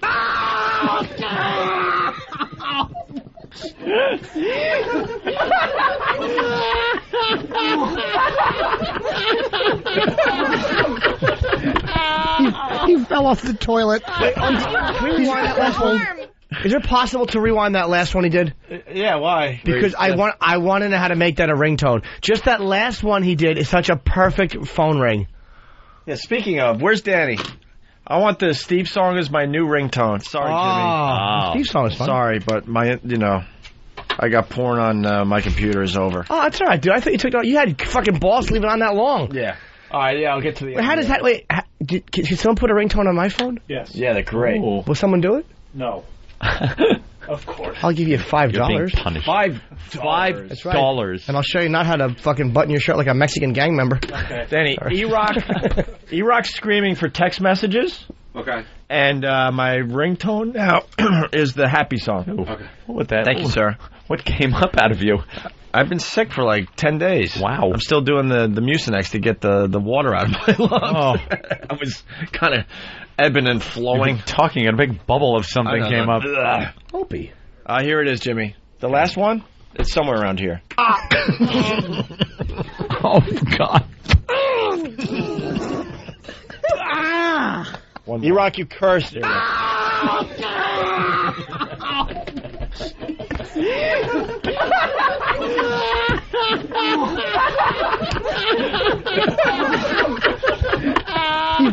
fell off the toilet. He's crumpled. I love it. That is a good one. He is yelling. Well, by the way, is that audio up on opieandanthony.com? The happy song, I think it is, right, Steve? Because other people want it as a ringtone. All right, good. So they took the E-Rock audio. Good old Derek. Who else helped with this? Who needs credit today? Mostly Derek. Mostly Derek? All right, he took what you just heard and made something out of it. I love Derek. I smell, I haven't said smelled in a while, but I smell bit. If we have this audio up, the montage audio, I think the listeners can have a little fun with that. All right, Steve? Audience participation. The Opie and Anthony Show proudly presents an intimate moment with adult video star Diesel Washington and our own E-Rock. Now you can make this easy, or you can make it hard. You're gonna do everything I say. If you don't do anything I say, I'm gonna smack you across the face. Start off on your knees first. Sniff my balls with your nose first. Then I'll pull out my cock, shove it in the back of your throat, smack it across the face a couple of times, then bend you over, spit into your asshole, work 2 fingers in there, open it up in a circular fashion, then I'll work my fist in you. Oh my God! Where's Derek? Get Derek. Oh, good job, man. Shit. Oh, is that good? Taking the Diesel Washington audio. Fucking. Oh my God! I gotta hear that again. Inspiration. Is that up on the website too? It will be. Derek. Oh, the payoff at the end. job, man. Bowing to Derek. The big Good cock job. going in and the scream. Just the conversation he's having with fucking mopey E-Rock. As E-Rock just moans and groans in pain. Everything hurts. The slaps. The dick in the throat, everything. Well, want to hear it again? Of course I do. I want that. This is also up on the site, Steve? It will be. I just got to get is that hurry up. You're going to get a lot of hits today. OpieandAnthony.com. The Opie and Anthony Show proudly presents an intimate moment with adult video star Diesel Washington and our own E-Rock. Now you can make this easy, or you can make it hard. You're gonna do everything I say. If you don't do anything I say, I'm gonna smack you across the face. Start off on your knees first. Sniff my balls with your nose first. Then I'll pull out my cock, shove it in the back of your throat, smack it across the face a couple of times, then bend you over, spit into your asshole, work 2 fingers in there, open it up in a circular fashion, then I'll work my fist in you.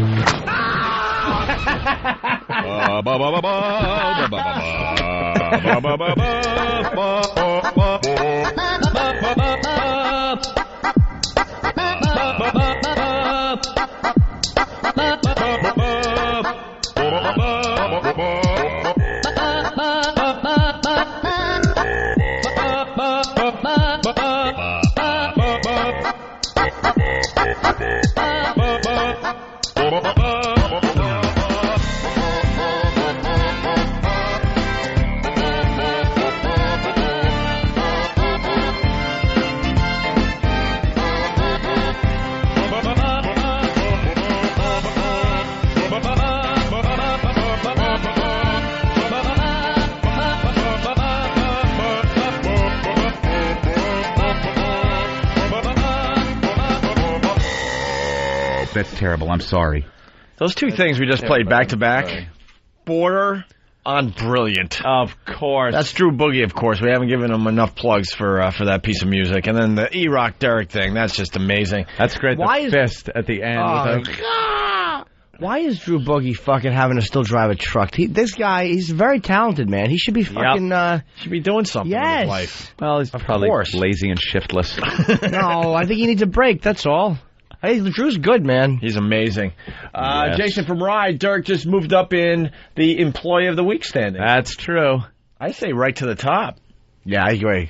And now the new number 1 is Derek.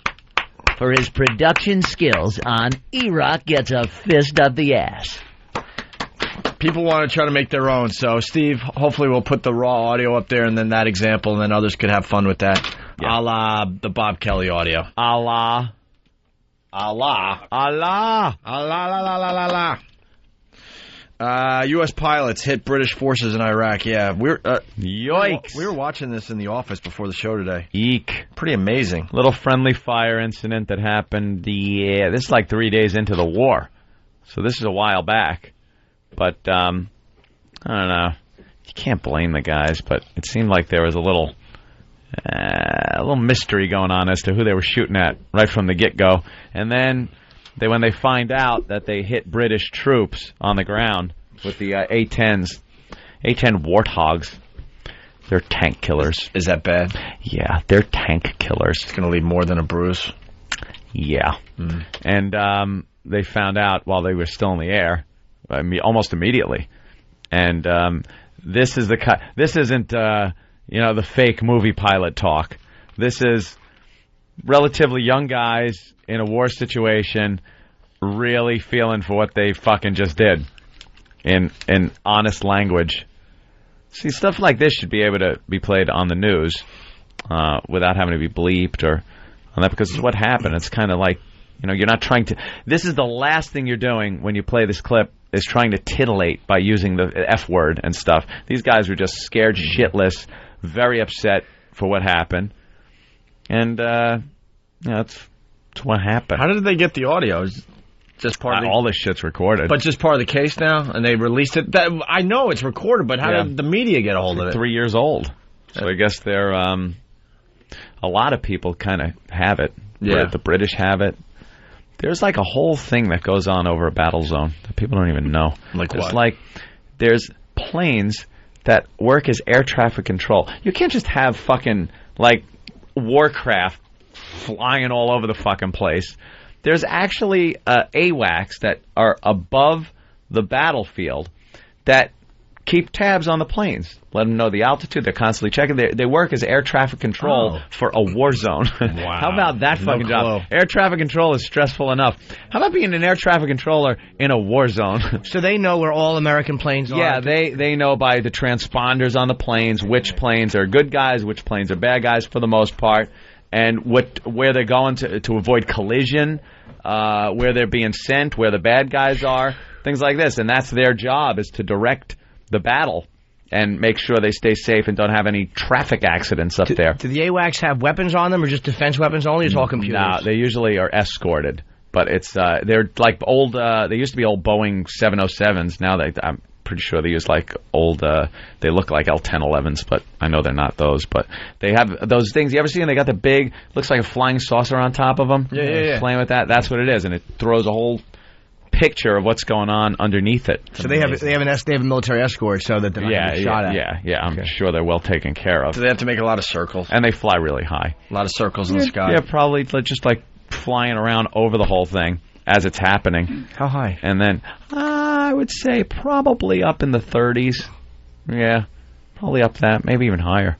But they just, keeping tabs on everything. And then the ground, that's kind of all too many times, especially early in battle, is up to the discretion of the pilot.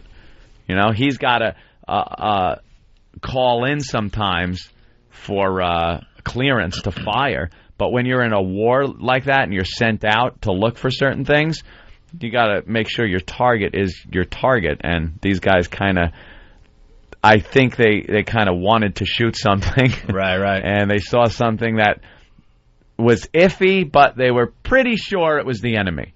And then on a couple of passes, they're like, I don't know, I see like some orange on the sides. And they knew that the British personnel carriers and armor had orange paint on the sides.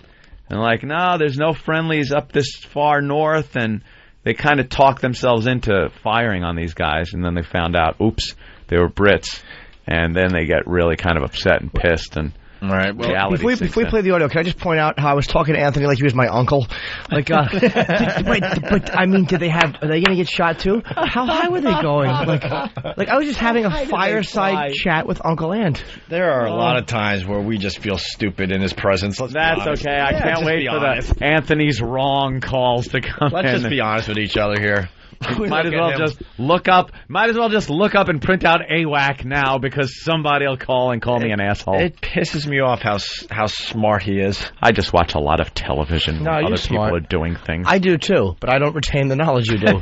I watch an equal number. You watch pornography and you retain every bit of it. It's not a hologram, it's on the television. Counts.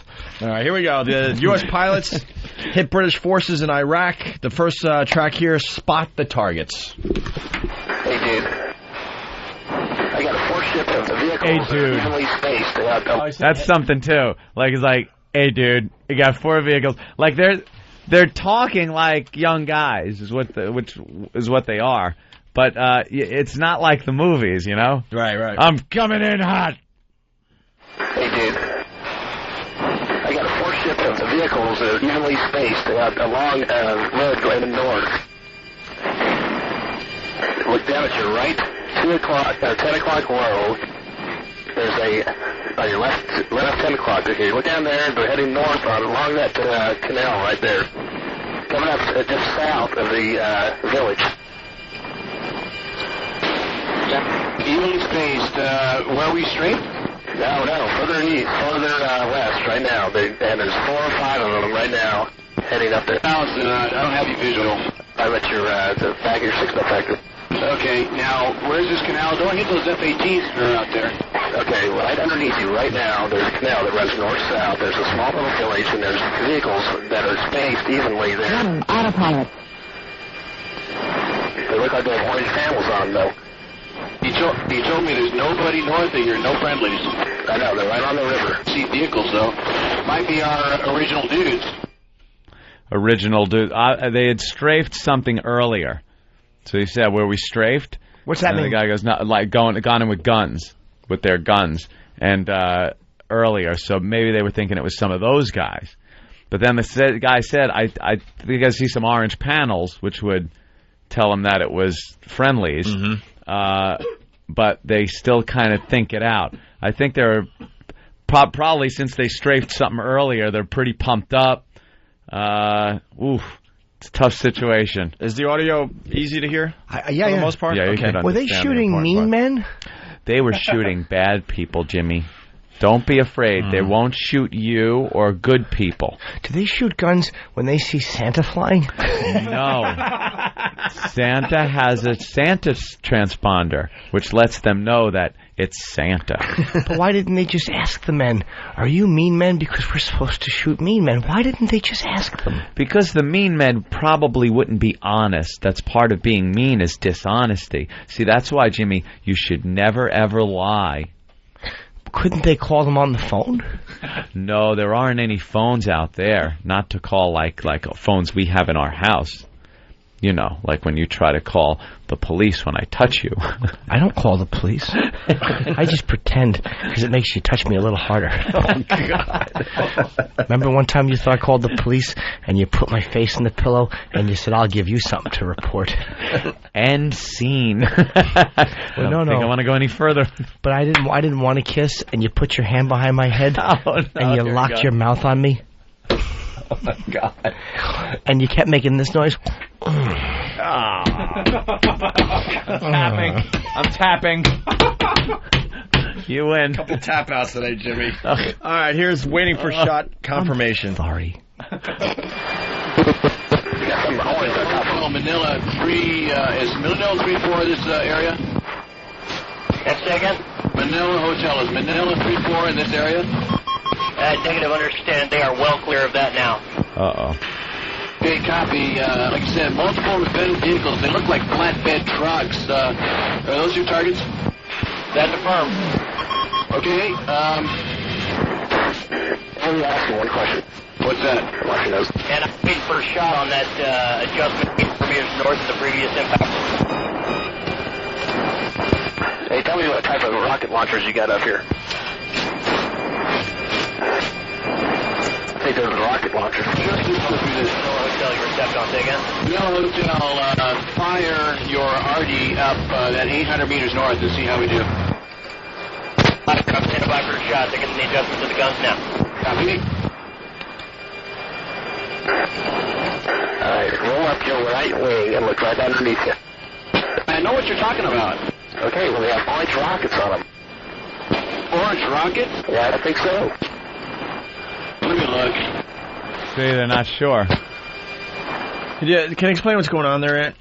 They're trying to get confirmation of the target, and they're not sure if they're both looking at the same thing, okay, or if they're both looking at different things, if they're looking at friendlies or bad guys. They don't know. So they're trying to confirm. At this point, you'd have to... The rational thing to do would be to not fire on this. Because you're just not fucking sure. You're not sure. Was the air traffic controller the one that was saying, yeah, like there's a river runs north to south, who's just kind of giving him the lowdown of the area? There are a couple of planes up there. So it's they're talking plane to plane. I think there's also a ground controller that's talking to these guys. That will eventually give some kind of clearance to fire on whatever they're looking at. So there's more than just the plane involved that shot him. Do they yell out the window to each other? No, there are no real windows. You shouldn't roll down the window. Like in a car, there are windows, and you roll them down like that. But no. In these aircraft, no. All right, we got an expert on the line. Let's say hi to Kirby. Kirby! Hi, guys. Hi, Kirby. I worked on AWACS every day for 3 years, and I can answer some questions if you had any specific ones, Anthony. Oh. No. How high do they fly? They fly typically, 22,000 feet. There's normally, they try to keep high above everything, so they're not in the danger with the zone, and so they can keep a good eye. Well, Anthony says they fly 35,000 feet, so I guess we're going to have to agree to disagree. Agreed. I know that they're pretty much kind of decked out passenger planes.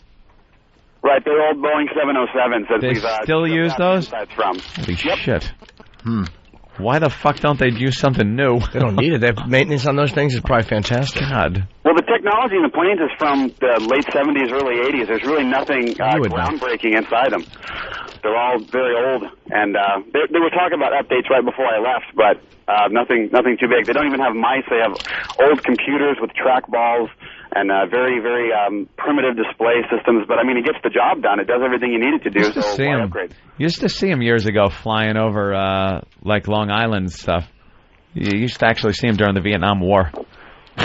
What were you doing? Going to the high school dance? No, I was a kid. How old are you? I was a child, and I thought it looked like a flying saucer would landed on an airplane. You've been fooling me for 12 years. How old are you? They would rotate on top. The radar array actually spins on top of the plane, so it looked like a flying saucer on top of them. And when I was a kid, you used to see those things flying all the time over Long Island. Gene Shepard didn't die. He just fucking learned to do a Tyson impression.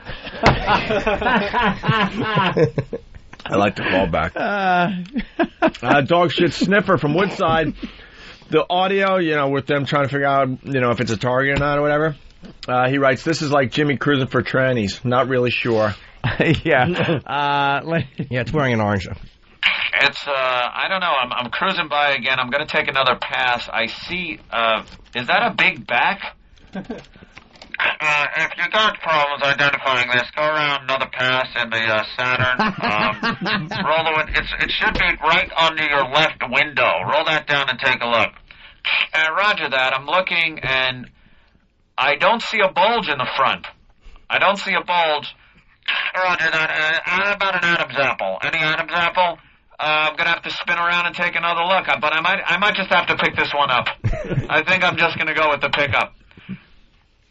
Roger that. Wait, new information. It's got a cock. Oh, fuck. We're fucked. We're fucked. Mm-hmm.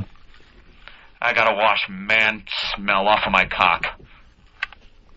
That's what Jimmy had to do. Too late. They could edit that shit. That's right. All right. Man smelling your dick, sissy girl. Damn it. Here's the first shots fired.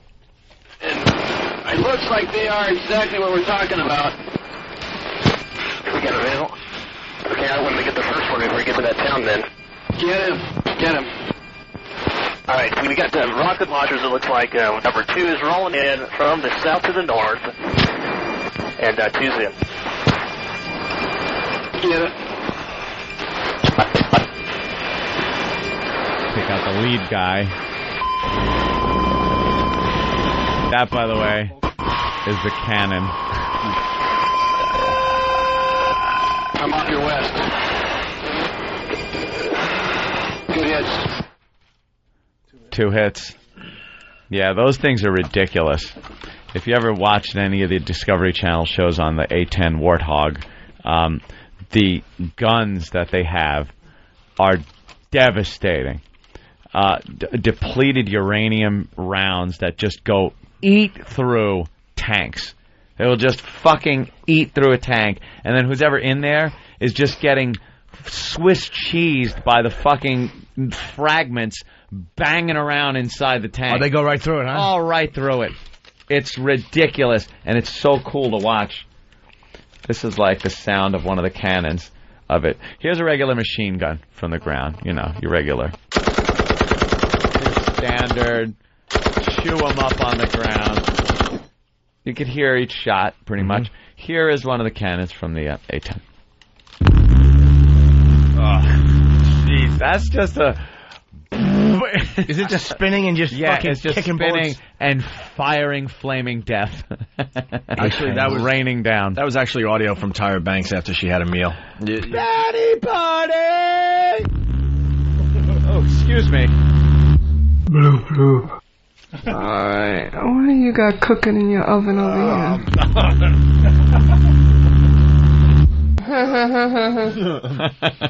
That's cool sounding, man. Yeah. Weapons rule. Can we hear that again, please? That little fucking... Yeah. Oh. I love it. Weapons and war would be great if people didn't get killed. If America didn't get killed. Bill is adding in the gun actually slows down the plane. Just for the power of launching the shells at them. Oh, my God. It is ridiculous. What do they shoot, like 22 shells? Carry bombs. Yeah, a little 22. Actually, you can load them up with BBs. But they got to have a guy in the back that actually has to pump the air pressure up. How big are the bullets they shoot? What caliber are those? It's like ridiculous. It's about the size of your cock. Jeez, a fucking 4 caliber? They're little.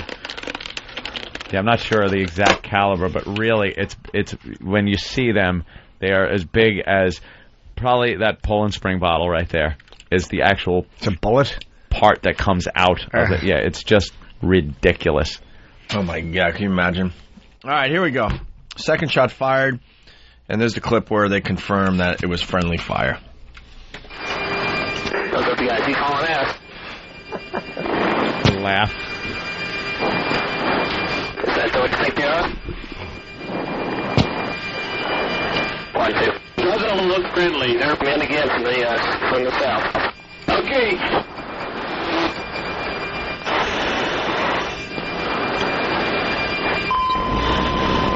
Searching. Pop off 3-4, lady 3-4. Pop off 3-5, lady 3-4, go. Roger, pop off. Hey, be advised that in the 3122 and 3222 group box, you have friendly armor in the area, yellow small armored tanks. Just be advised. Shit. Got the smoke. Hey, and pop off 3-4, aboard your mission. You've got, looks like we may have a blue-on-blue situation. Alright. God bless it. Pop off 3-4. Even heavier. Fuck. Pop off 3-4, this is Minnelli 3-4. Did you copy my last, over? I did. I'm a palm buildups on the northern side. Confirm those are friendlies on that side of the canal. Shit. Stand by, pop off. Northwest, southeast. God damn it. You think the guy thought about just nosediving the plane at this point? Fuck. I mean, that happens in war. It sucks, though, because the Brits are... You know what the thing is? It was the fact that they had their doubts. It was one of those things where they were like, well, let's take a look, and then you fire, and then you're told that, oh, you did fuck up. Eesh. What are happening to these guys? Any update on that? Well, we got a little more audio. I'm not really sure what's going on with them today. Yeah, we'll find out. This is where they get even worse news. Okay, pop off just west of the 3-4 easting on the berm up there. The 3-4-2-2 area is where we have our friendlies. Over. All right, pop off 3-5 has smoke. Let me know how those friendlies are right now, please. Roger, stand by. Gotta go home, dude. Yeah, I don't know. We're fucked. Yeah. Pop off 3-5 is bingo. Please let us know what's happening. Roger, we're getting that information right now. Stand by. Fuck. And pop off, this is Minnelli 3-4. Confirm your altitude. Go. And no 3-4, go for pop off. Roger, we're getting an initial brief that there was 1 killed and 1 wounded, over.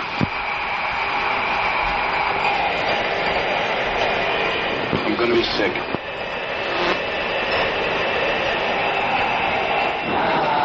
Fuck. Cheater? Yeah, this sucks. We're in jail, dude. We're in jail, dude. Wow. Oh, is he fucking pissed? Oh, is he pissed at himself? Unbelievable. Yeah. That's one of those situations. What do you do? What do you do? They're fucked as it is. I don't think you get back in your fucking plane. Hey, go off on another mission. I think your career's pretty much fucked. That's their version of St. Pat's. Yeah. The Air Force did an investigation, but the results were not publicly released. But the investigation did not result in a court-martial. Oh, it didn't? No. Yeah. But their careers are completely... Yeah, that's, they don't court-martial you, but, the military deals with shit like that. You'll be flying a desk. Said he'll be at a fucking recruiter's office trying to talk kids into fucking joining. All right, we got a little more audio. Poor bastard.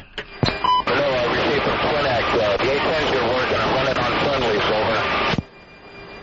Papa 35, this is Cluster 58 relay message from Twinax. Abort. Hello, how copy? The 810's are running on friendlies. Abort, over. Abort. Pop up 35, aborting. Cluster 58, so we'll relay that back to Twinax. Fuck. God fucking shit. God fucking shit. How calm is the British like guy? One of my posts. Yeah. We're being fired upon. Could you please stop it? Yes, thank you. Abort. Yeah. Rather. And then finally this. They did say there were no friendlies. Yeah, no, I think the orange panels are going to screw us. They look like orange rockets on top.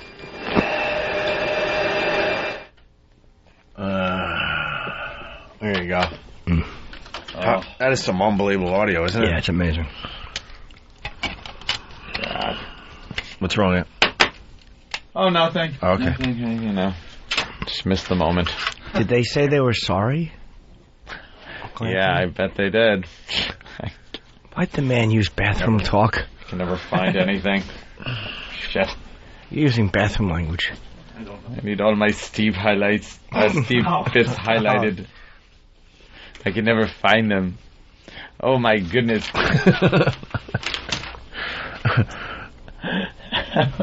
Oh my God, timing's everything. Hey, there's one more clip. It's of the pilot once he landed. That's terrible. I'm sorry. And now the co-pilot wants to help him. No, nothing's wrong. Just stay in the living room. I'll handle it. Why are they back at home? What? Yeah. What did he say when he saw the other guy was still in his cockpit? And he wanted him to... Get the fuck out now. And, of course, he very solemnly visited the family, which included children of the lost soldiers. How'd your parents die? God. Both parents were in the... Yes, it was tragic. Talk about tragic irony. Oh my God! You got to be kidding me! No! No, he's not kidding. All right, well. Now here's some from the cockpit. He's very angry. Grr. You just hear the anger in his voice when he found out. Grr. And here's his plane. Flight of the Steve. All right, we're gonna change gears here. All right, it's Mike in Boston. What's up, Mike? Hey, guys, what's going on? Hey there, Mike. You're on the Opie and Anthony show. What's up? All right, yeah, I just wanted to call and thank Jimmy for all the whore talk. I got a prostitute last night. It was a great experience. Good boy. Wait, first time ever? First time, sir. Why a prostitute, sir? Because they fuck you for money. Why not? Why not? Thought it was a Jew banker. Yeah. Do you have a problem getting broads? You know what? I just I don't have the time. Had time on my way back home. Where'd you get her? How old are you? I'm 24. We're trying to get to know you a little bit. Married, girlfriend, any of that stuff going on? No, single. Single? Were you on the road? Hometown? What's up? No, I was coming back from work at about 1, and on my regular route home, this girl waved to me. I turned around, said hi. She wanted to know if I wanted to have any fun. Said hop in the car, and then we started negotiating. It was $20 for a blowjob. I was actually pretty happy about that. Cheap. What state was this? 20 for a Hummer in this day and age. This was actually in Lowell, Mass. Well, there you go. $20. $20, and then 80 for full service. Yeah. She throw a rubber on you? Excuse me? Did she put a rubber on you? No, sir. Where'd you come? Wow. Where? Actually, I came on the outside. I didn't bust in her. On the outside? Oh, you fucked her? Yeah. Without a condom? Yeah, why not? Jimmy does it. Yeah, why not? Jimmy does it. I can do it. I love the way Jimmy's inspiring our listeners. Oh, God, Jimmy. To live a safe...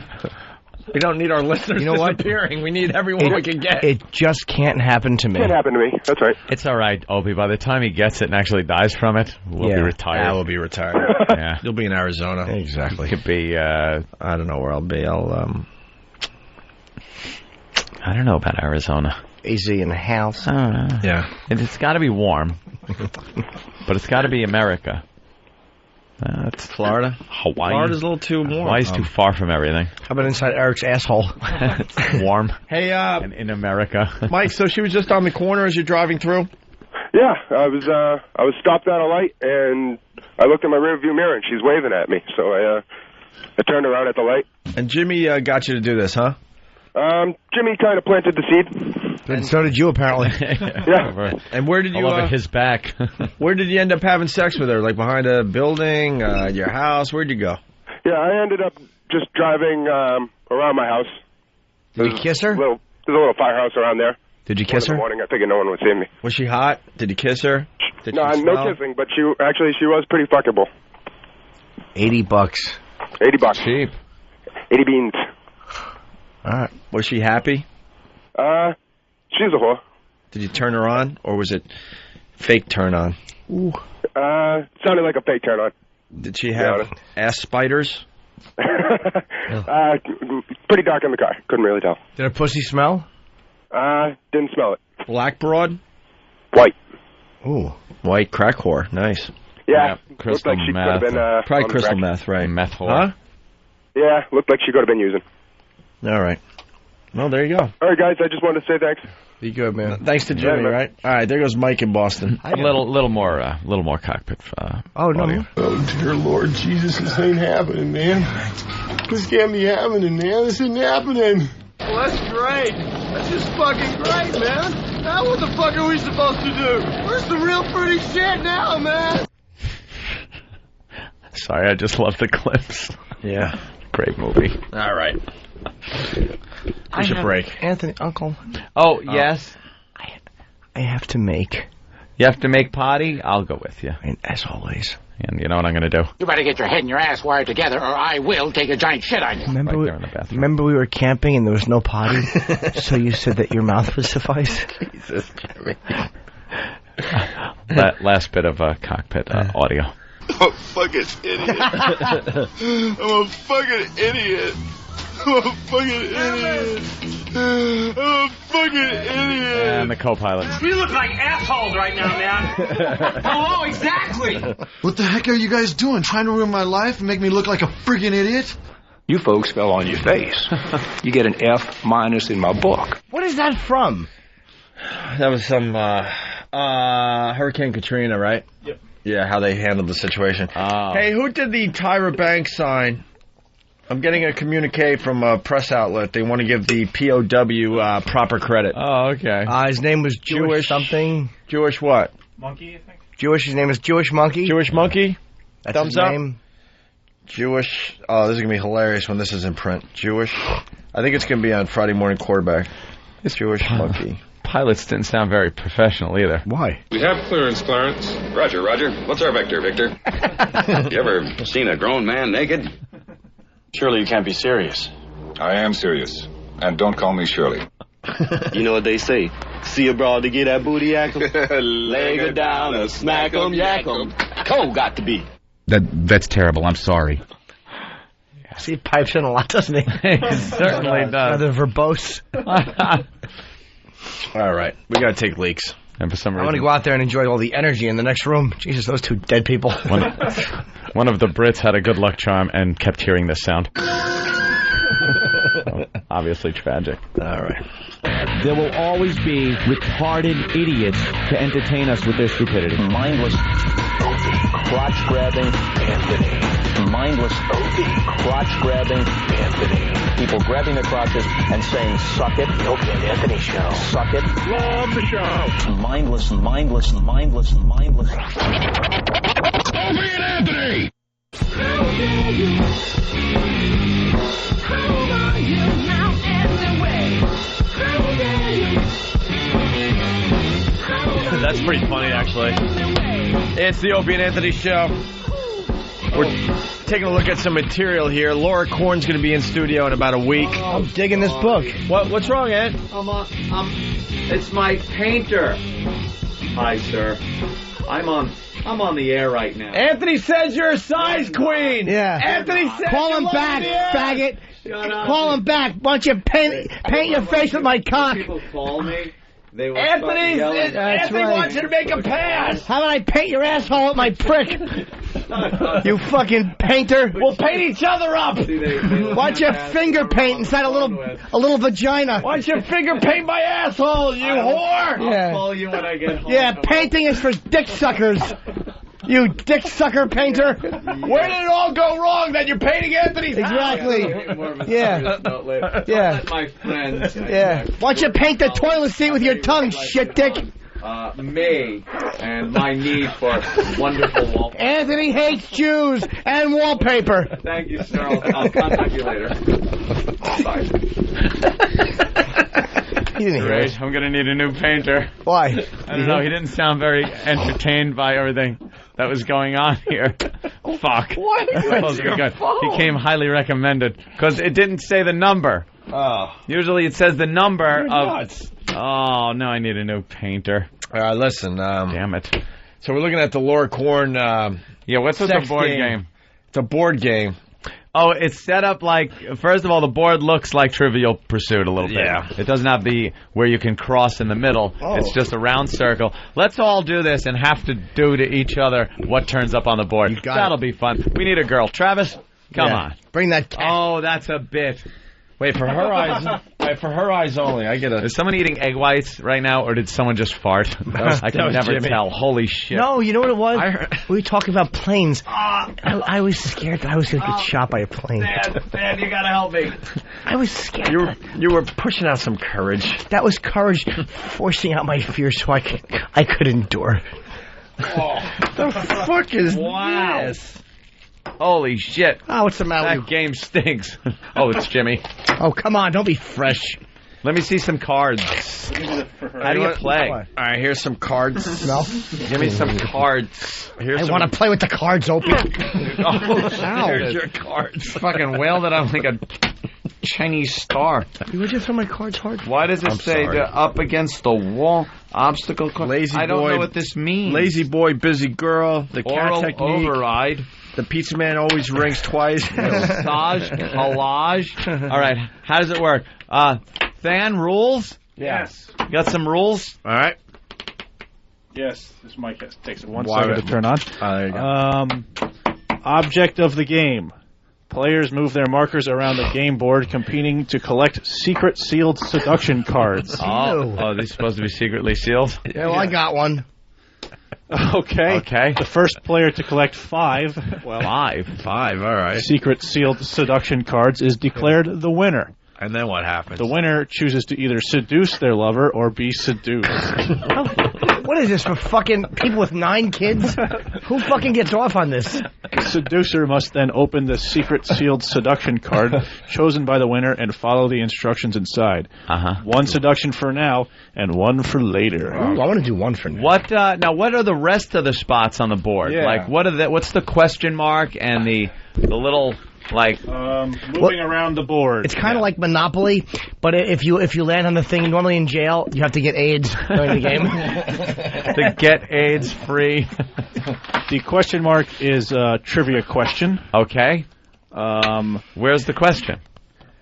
Where are the questions? Where's the trivia questions? I don't see questions. There's a notepad. I think These you guys aren't have trivia questions. These aren't questions. Mine just says these are the tips. These are supposed to be the hidden fucking panty roulette. Trivia questions. Your partner should pick up their sexual trivia book. Where's that? Where's the sexual trivia book? That it? Sexual trivia book. That's a pamphlet. All right. For his eyes only. Oh, give me the his. You take the hers, bitch.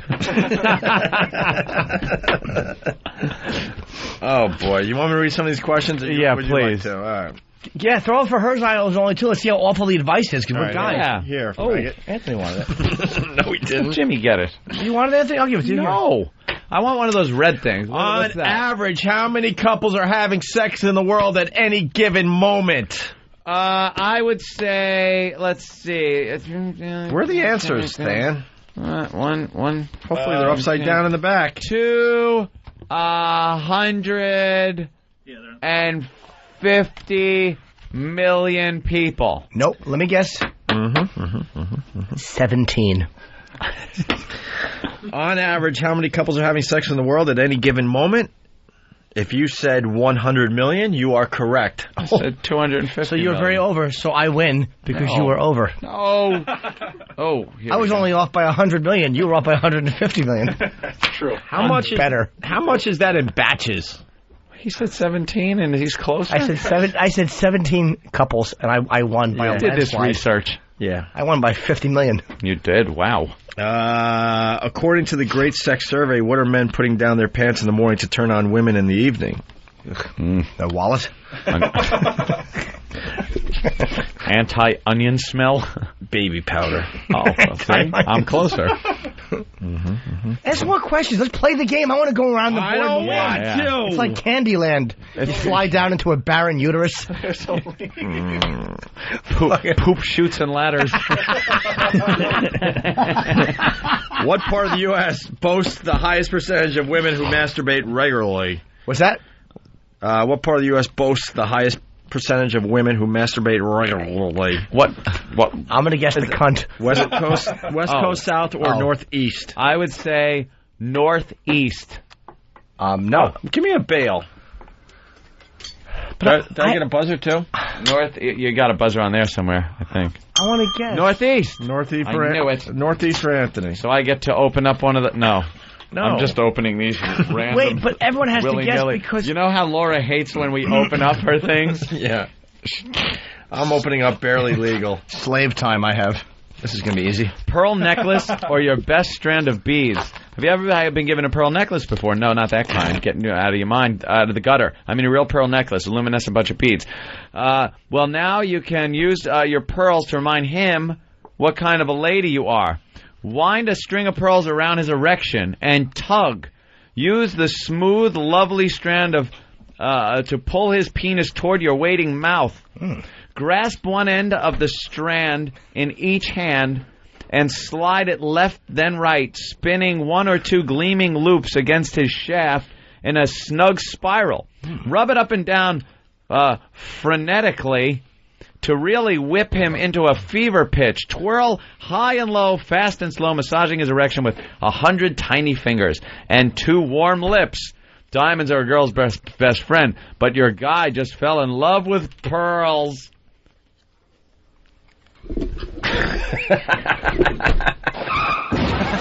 Matt from New York City. That's terrible. I'm sorry. Matt from New York City wants to know if the game's called Hungry Hungry Nympho. This is a good one too. All right. It's called Slave Time. Ooh. And it says, congratulations, you've not only won this game, you've just won the special grand prize. Oh. Your new mate owes you an hour of slave time. Oh. For the next 60 minutes, you can ask her to do anything. Obviously, there's no pain and stuff. So how to start? Get black spray paint. Make her lift her gums and show you her teeth. Make her sleep in the basement and throw up the porridge you feed her. Then fuck her and beat her for seducing you. I got another question for you guys. Pop culture. Who said I need sex like I need food?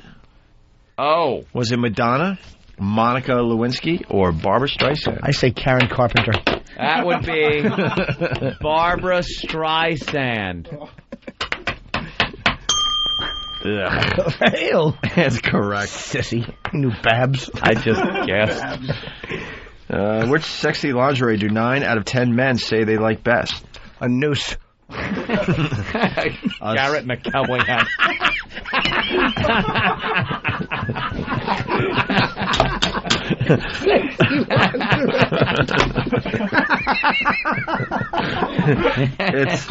It's A, silk teddy, B, garter and belt stockings, C, a dress shirt and panties. Dress shirt and panties? What is she, in a fucking Brute commercial? Oh, Jesus. That's awful. Dress shirt and panties. And a mullet.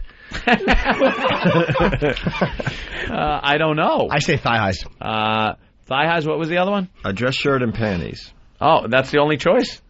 The 2? Yeah. Who wants a teddy? Yeah, thigh highs. Fucking. Who wants the teddy? The Mary Jo No way. chick?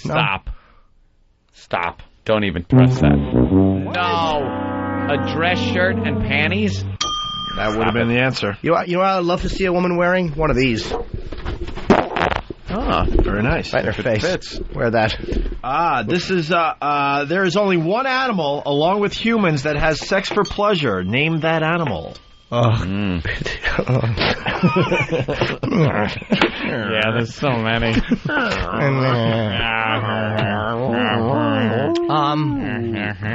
I say that's going to be the sea urchin. Sex for pleasure? Yeah. I would have to say the chimpanzee, the gorilla, the fucking a whale, a dolphin, the dolphin. Fuck. I knew I should have went in that direction.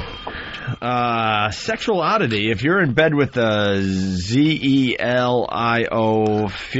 and zeliophiliac, you already know what the answer is. What are you in? What are you in for tonight? A lot of zilio. Whipped cream, leather, or jealousy? Whipped cream. Jealousy. One right, one wrong. Let's just agree to disagree, Jimmy. Well, I think it's zeal, right? Z-E-A-L. It's jealousy. You're right. You're good. All right. Whatever. Should we? Men Love Bad Girls Part 1. Get his attention. This is what you need. 1 part lady, 1 part slut, and 1 cell phone. Go to the bedroom and call from your cell phone.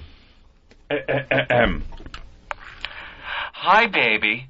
I was just thinking about you. I was thinking about going down on you right now. Would you like that? Men Love Bad Girls Part 2. Turn him into a blubbering idiot and sexual servant. Ooh, I just touched myself and I'm so wet. Why don't you come down here to the bedroom? Down here to the bedroom. Well. Men Love Bad Girls Part 3. Get anything you want. I need you inside me, in my mouth. Please put it in me. I need to feel it so bad. Part 3. He might be speechless, but don't let that stop you from talking like the wicked, dirty girl you secretly are. That's what you're going to open up if you get 5 fucking... Got another question? You got to answer 5... Whoa, question. A cell phone from this nudge? You don't need to call. Especially, like, they don't tell you what his response is. Like, she'll call and go, I'm down here. I need you inside me. And he's like, look, I'm upstairs molesting our daughter. Can I get back to you? According Goes to voicemail. According ruins their whole fucking sexual moment. If you'd like to suck his cock, press 1. Hello. Hi, I'm so fucking horny. I'd like to... Please leave a message. When you hear the tone, I'll try to get back to you. If this is about sucking my cock, press 1. According to a recent survey, what 2 words do men want to hear most from their lovers in bed? I'm dead.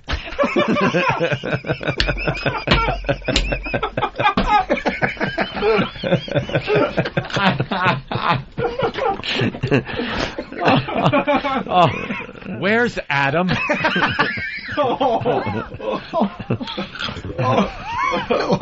Right. A little appropriate. I'm thick.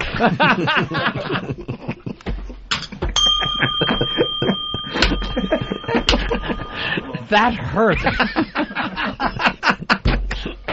Oh, Dad.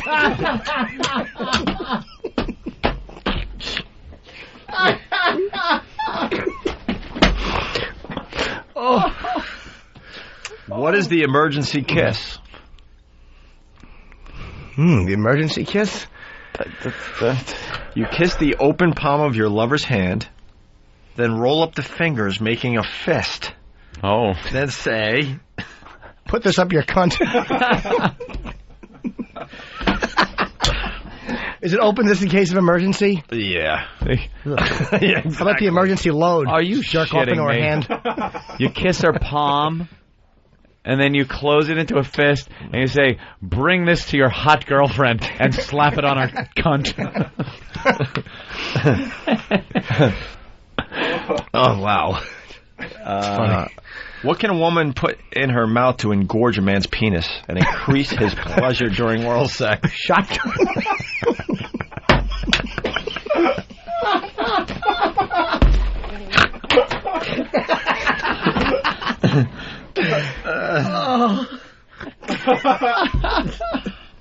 A log. All right. What's the answer? I don't know. Fingers or his bag? Shit. Warm liquid. Which of the following fantasies is the most common among men? A three-way, being dominated, or being tied up? It's got to be the three-way, but that's too obvious, so it's going to be something that isn't really true, which is something like being tied up. I say being dominated. Men are dominant in life all day. Jimmy with being dominated. Yeah, but I know about men. I don't know about women. Let's see. Smart.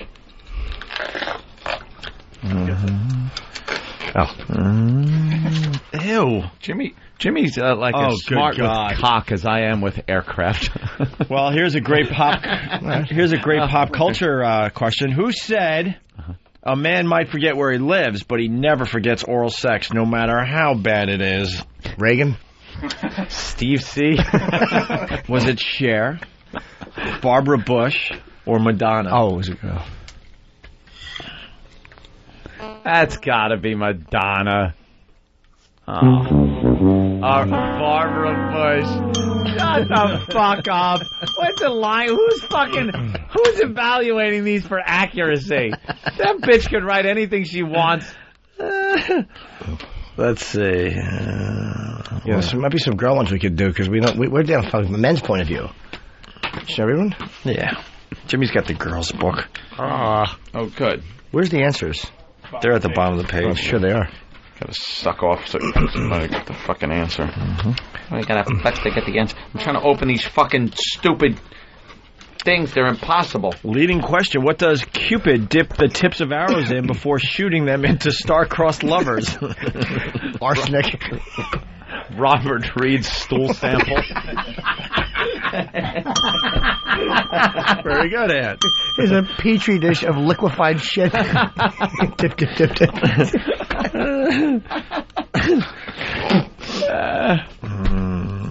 What percentage of adults play with sex toys on a regular basis? Percentage? Less than 10, 20 to 30%, C, 50%. I would say 50%. 50% plus. Good job, Ant. I get to answer one of these. Try some of the dude ones. Panty roulette. I don't care. Who invented the Peep Show in 1894? Charles D. Peep. This is a surprise. What year? Actually. 1894. 1894. Thomas Edison. Actually, it was Thomas Edison. No way. Yeah, who knew that? Thomas Edison.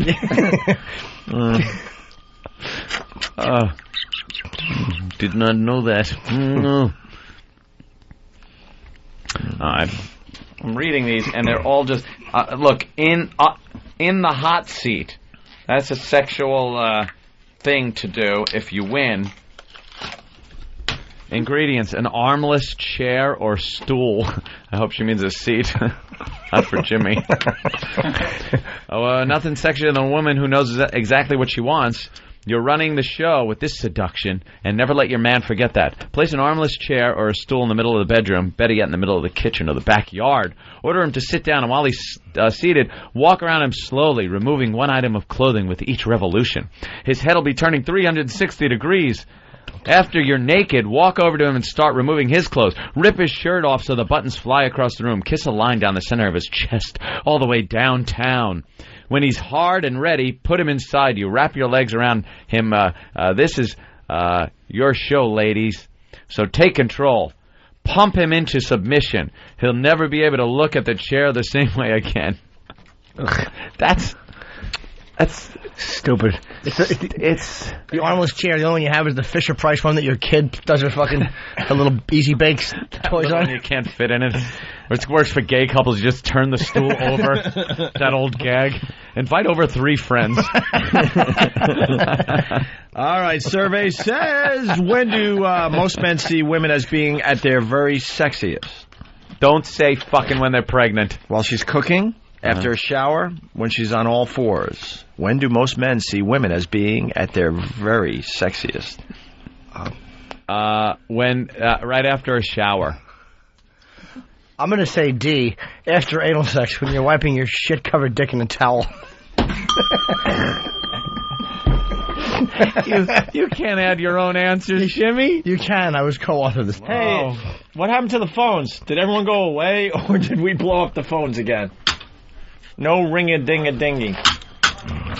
We're getting no phone calls? No, that usually means we're onto something. Hopefully. That means the phones blew up. Yeah. Let's see. Who cares? Who cares? What percentage of women admit to shaving their pubic hair? 25, 45, or 65? 65. What age, though? 10. 45%. That's who cares. If a woman is known as a buckle bunny, what does she enjoy doing? Just collapsing under pressure. Dressing in a bunny suit, putting marshmallows in his mouth, and sticky wax up his asshole. What is she known as? A buckle bunny. It's either getting hit with a belt, or she's almost black.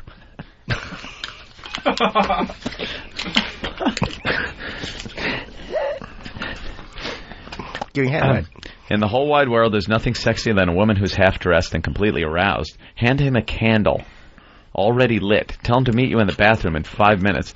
When he walks in, he may stop breathing for a moment. You're in one of his white button-downs, every button undone. With your laciest, sexiest panties peeking out, your bare skin is glowing by the candlelight, a wicked smile on his face. You're wearing one of his business shirts, and honey, you're all business. It's a fantasy come to life, a scene he'll never forget. Now ravish him in the soft light. Rip his shirt off, push him against the wall, and wrap your legs around him tightly. Or maybe you want to shove him into the shower, soap up your breasts, and let him fondle your exquisite, wet form. Show him that life with you is always fun, often unpredictable, and getting better all the time. That's funny. When he walks in the bathroom, he won't be able to breathe because you're shitting. So now hand him a match to get the smell. Have him light the candle with a match. Get the smell out of the bathroom. That's right. Take my shirt off, bitch. I want to see. Let him gently wipe your shitty ass with the toilet paper. With the tail of his own shirt. The tail of his business shirt. And then have him smell it. Let him stick a finger up your shitter after you've taken a dump so the smell of you will linger on him for a week straight. Let him soap up your one good remaining breast. Oh, my God. That's this one called the Olivia Newton-John. All right, hold on. Here we go. According to surveys, which sexual position do men prefer most? Yes. This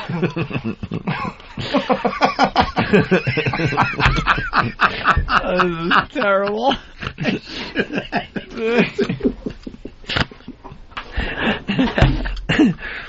According to surveys, which sexual position do men prefer most? Oh, there's no multiple choice? I was hoping for an answer, D. Oh, okay. Sexual position. Well, I'll give you what they got. A, man on top. B, woman on top. C, man from behind.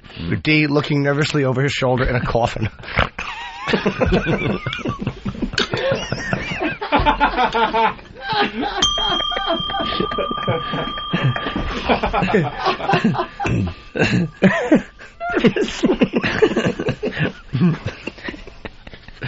Which day in a woman's 28-day cycle is she the most sexually aggressive and attractive to the opposite sex? In 28 days, Which one is she most sexually attractive? I don't know. Yeah, it don't matter. What do guys fantasize about more? Nude women, women in lingerie, women in stilettos. Or D, a feminine boy holding a cat.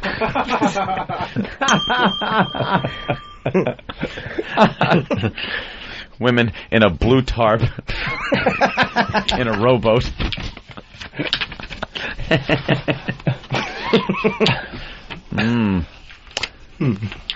Okay. So, like, stupid fucking staged, like... only thing sexy than being naked is being nearly naked, but swathed in the smooth fabric imaginable, silk on the skin. There's nothing like it. Walk into the bedroom wearing a silk scarf around your neck and woven into your hair, tied around your waist, whatever, and nothing else. Your man will be all hot and bothered immediately. Probably be bothered. I know. Hey, Amelia Earhart, what are you doing? She's on a period. She's on a period, so he calls her the Red Baron. Or she's had a hysterectomy.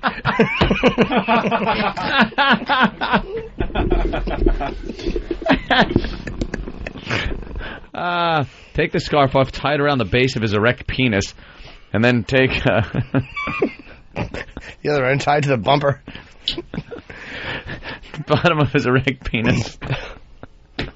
Unless he's busy working security.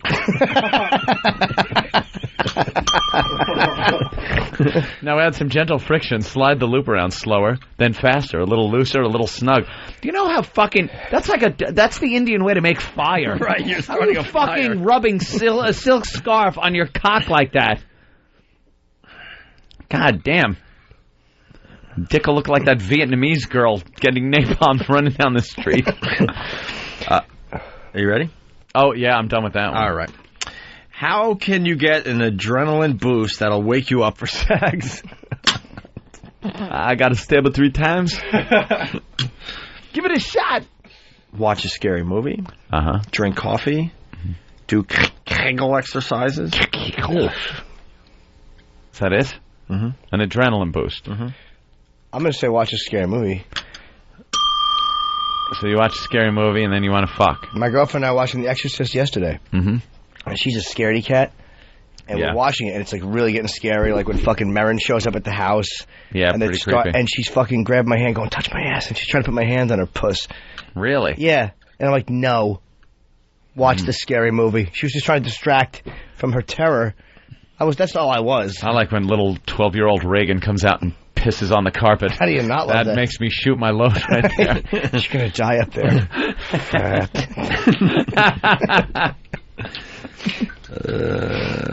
Hole in one. What could this one be? Gotta open this up. Which of the following is true about kissing? A, it can relieve headaches. B, it reduces plaque. Oh. It helps unclog pores. This game reduce plaque stinks. That's what you want your partner to do. Lick the food off your teeth. Reduces plaque. Sometimes I'll ask my girlfriend to lift her gums up. I'll just snake my tongue under her gums and lick her periodontitis.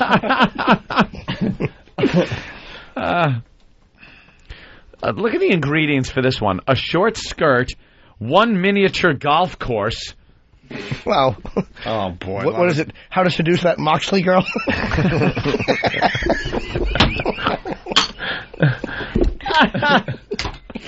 Take him out in an especially arousing game of miniature golf. After you pay for the game and collect your equipment, excuse yourself for a trip to the ladies' room. When you come back, hand him a golf ball wrapped in your panties. I think I came up with a way to make the game a little more interesting, honey. Take your turn first. You practice with the same skirt in front of a mirror so you know exactly how to bend and place your ball to give him the best view. When it's his turn, stroll over to the hole while he sets up his shot and crouch down behind it with your knees just slightly apart. Tease him all across the course with one little flash after another. How much should you expose? Let me put it this way. If he doesn't send a ball flying out into the parking lot, you're not showing him enough. Or express surprise when a gopher hides in your pussy.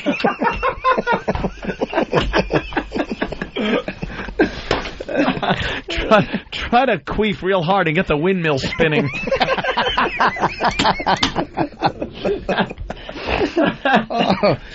What if there's other people in this fucking place? Children go to miniature golf. And you notice him winding up and hitting the ball really hard, trying to mash it into your box. Daddy, I just got a hole-in-one in hole 7, and my ball smells like trout.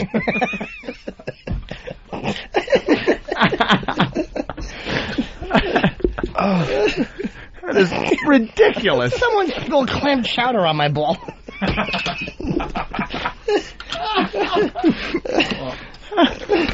Daddy, the hole on hole number 7 isn't round. It's shaped like a toothless mouth.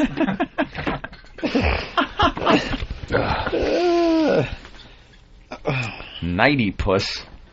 Spring break. Twice the spice. Stroke of genius. See that? What?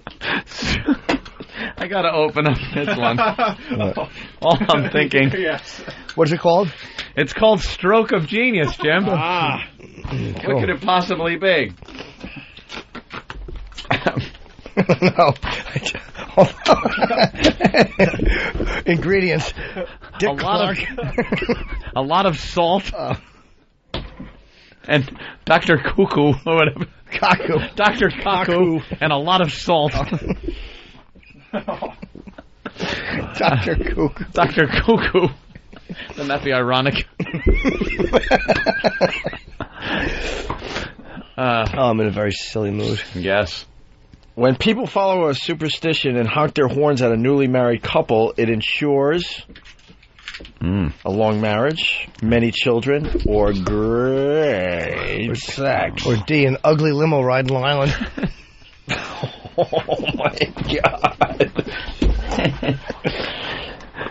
D, you're going down the wrong way on the parkway. Mommy will soon hit 12. No. Oh, yeah. See, great sex. Great sex. I would never say that.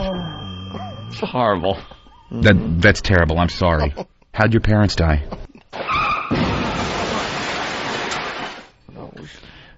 Okay.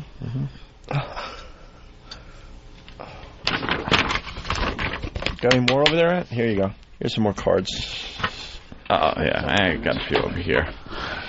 What's the spice? Guy World. What could Guy World be? Mentown. They don't open well. They're not perforated.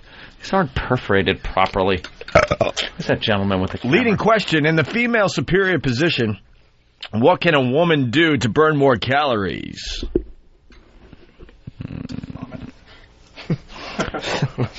Stan said vomit. A female superior? Is that her on top, I would assume? Squat and bounce while you have sex. Bounce up and down. To burn more calories. Not just sit there. What the fuck does she want? Right. 2 hot adult DVDs, 1 hot pizza, 1 cold 6-pack. Welcome to Guy World. Gather all the ingredients for a male fantasy paradise. Beer, pizza, and porn. You won't be alone. 40% of X-rated video customers are women. Dress sexy, but not in the Victoria's Secret way. Instead, put on the Guy World Hottie Classic, a white T-shirt and cutoffs. That's not. I know. Oh. Think Jay-Z Duke goes to Hooters. Make him comfortable. Feed him. Watch some TV. But turn up the heat. Kiss him after each bite. Ew. That's good. That shitty dry pizza breath you get for the lactose.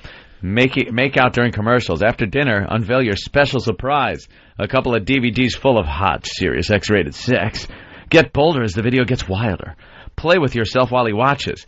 Duplicate the on-screen action. Tonight, you are the hottest thing in all of Guy World. Tonight, he'll be the horse. His own personal porn star with an insatiable appetite and a bottle of lubricant. Of course, back in Girl World, you might be walking funny the next day. Because he chopped your legs off when you were done. It's just so stupid that they don't understand, like, you know, give him beer and pizza and then try to seduce him when he's in a blackout and shitting. Hey, this brings us around to the beginning of the show. Oh, that was called the Mrs. McCartney, because you're walking funny the next day. This brings us back to the beginning of the show. For a real thrill, how do you directly stimulate a man's prostate gland? I think everyone knows this, but doesn't want. You stick a finger up his ass. Is it A, finger, B, toe, toe. See, a penis ring. If you stick a toe, if any girl ever tried to stick a toe up my ass, seriously, I don't mean just playing around in bed. Well, you threw out that fucking amendment to the proposition quickly. To the Constitution. You put out that little asterisk quickly. Kidding, of course. You ever like jab at your loved one with your foot though? You know, you kind of get in the crack of their ass, you kind of wiggle your toes, and they go, ooh, wee! That's always fun. Well, yeah, it's a finger. Is it safe to try to get out of bed at your place? Is it like one of those same things when you go, oh, I gotta, get out of bed to go, you go downstairs to get something or you take a leak or something? What are you getting at? You just play the grab the ass game or finger in the crack game. It's hysterical. You get up and then it's like, wow! Funny. All right, I'm looking for more questions. What do you need here? One kitty groomed in wax and lots of confidence. Some like legs, some go for breasts, some are all about the butt. But but every guy is turned on by confidence. What? And there's nothing hotter than a woman with the kind of sexual self-assurance that you're about to display. Grab his collar, plant a kiss on his lips, and whisper your instructions. Get naked and get in bed right now. Dim the lights and put on the kind of music that makes you dance. Shove him onto his back and straddle him. Wiggle your way up past his chest and shoulders. Grab the headboard and keep that pretty little puss hovering over his face, dancing all the while. It's a lap dance, but 100 times better because it's a lap dance on his tongue. He sure ain't going to be getting that from anywhere else. Yeah. Jesus. Tease him for as long as you can. Hold out without letting him taste you. Oh, so you hover over there and be a real fucking cunt about it. After he has enjoyed the view for a minute, what is it, the Grand Canyon? There's burros working their way down. After he's enjoyed the view for a minute, it's time to let him know. Make him please you with his tongue. And don't be shy. Let him know how much you enjoy his skills. Every moan and gasp means he's doing it right. You might even say, perfect. Get it, the pussy. This isn't good enough to even throw in the garbage. Awful. Right before your period, hover over his face, drop a maraschino cherry on his chin. Apologize. Make sure you're at the clotting face. Just throw this around the room. That is, just put it there. For whatever show comes on after us here. Whatever show. Hey, what's this here, Fez? Ron and Fez will probably do 4 hours on this and be fucking brilliant on 2 cards. 2 cards. 2 runner-ups, 1 winner. That's what I'm talking. Time already? Here. BowDogFight.com sponsors line of the day. Here is today's first runner-up line of the day. You have no idea what I've been through. But I'm not a victim. I grow from it and I learn. Take responsibility for yourself. Oh, boy. I know what she's been through. The candy aisle. El Fatorino. BowDogFight.com. Check out the website if you haven't already. Here is another runner-up line of the day. Which sexy lingerie do 9 out of 10 men say they like best? A noose. Garrett in a cowboy hat. Wait a minute. What was that? I got that just happened. Got the Jimmy assist. Very good. Oh, the cowboy hat one. Oh, my Jimmy God. gave me the idea with the noose. Dude, that was just fucking beautiful. Lingerie. Line of the day sponsored by BowDogFight.com. Oh, wait, there's one more runner-up according to Bill. Oh, okay. Yes, Bill? One more runner-up line of the day. Here it is. How about the next commercial they have, so they don't offend anybody, is just a guy who's got diabetes and both of his feet have been removed and he's eating a Snickers and he says, not going anywhere for a while? That's good. John from Michigan didn't like the show today. Oh, no, What John. happened, John? Boring today. Okay. Oh, John. Oh, John. Why don't you go jump in a lake? Oh, sorry, John. Anyone else feel the WNEW days were so much better? Ugh. Those dopes don't realize there are hours and hours of mediocrity. Oh, we only play the really good stuff now. I'm the one that types that, though. Doesn't anyone think... the guys were able to sleep late and stay out all night and drink and have a lot of fun. Now they got to get up too fucking early. Signed, Wiffle Bat Lube. You know what we should do one day? To prove how awful we were even in the old days? Just pick a random 20 minutes where we sucked from NEW. Pick just 20 minutes out of the show. We're never going to rerun that stuff. Do we have that? Do we actually have full tapes we have full shows? Oh, please grab something. Grab just inane babbling. Oh, I love it. That's why that argument stinks. What a good idea. Because all you're going to hear is the best stuff from our old days. You're not going to hear the stuff, those days when we just went from phone call to phone call to phone call to phone call to phone call to phone call. Oh, hoping we were trolling. Hoping for something. We used to call it trolling. Yeah. We're just hoping for something. That's why those arguments make me laugh, because it's not accurate. Yeah, it wasn't the best of every day. Of course you're going to hear, like, NEW sounds like everything was great because we only play the good stuff. Yeah.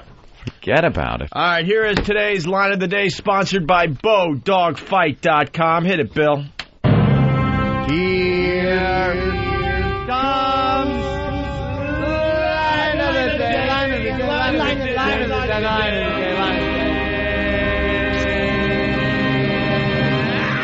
the day. According to a recent survey, what 2 words do men want to hear most from their lovers in bed? I'm dead. Oh,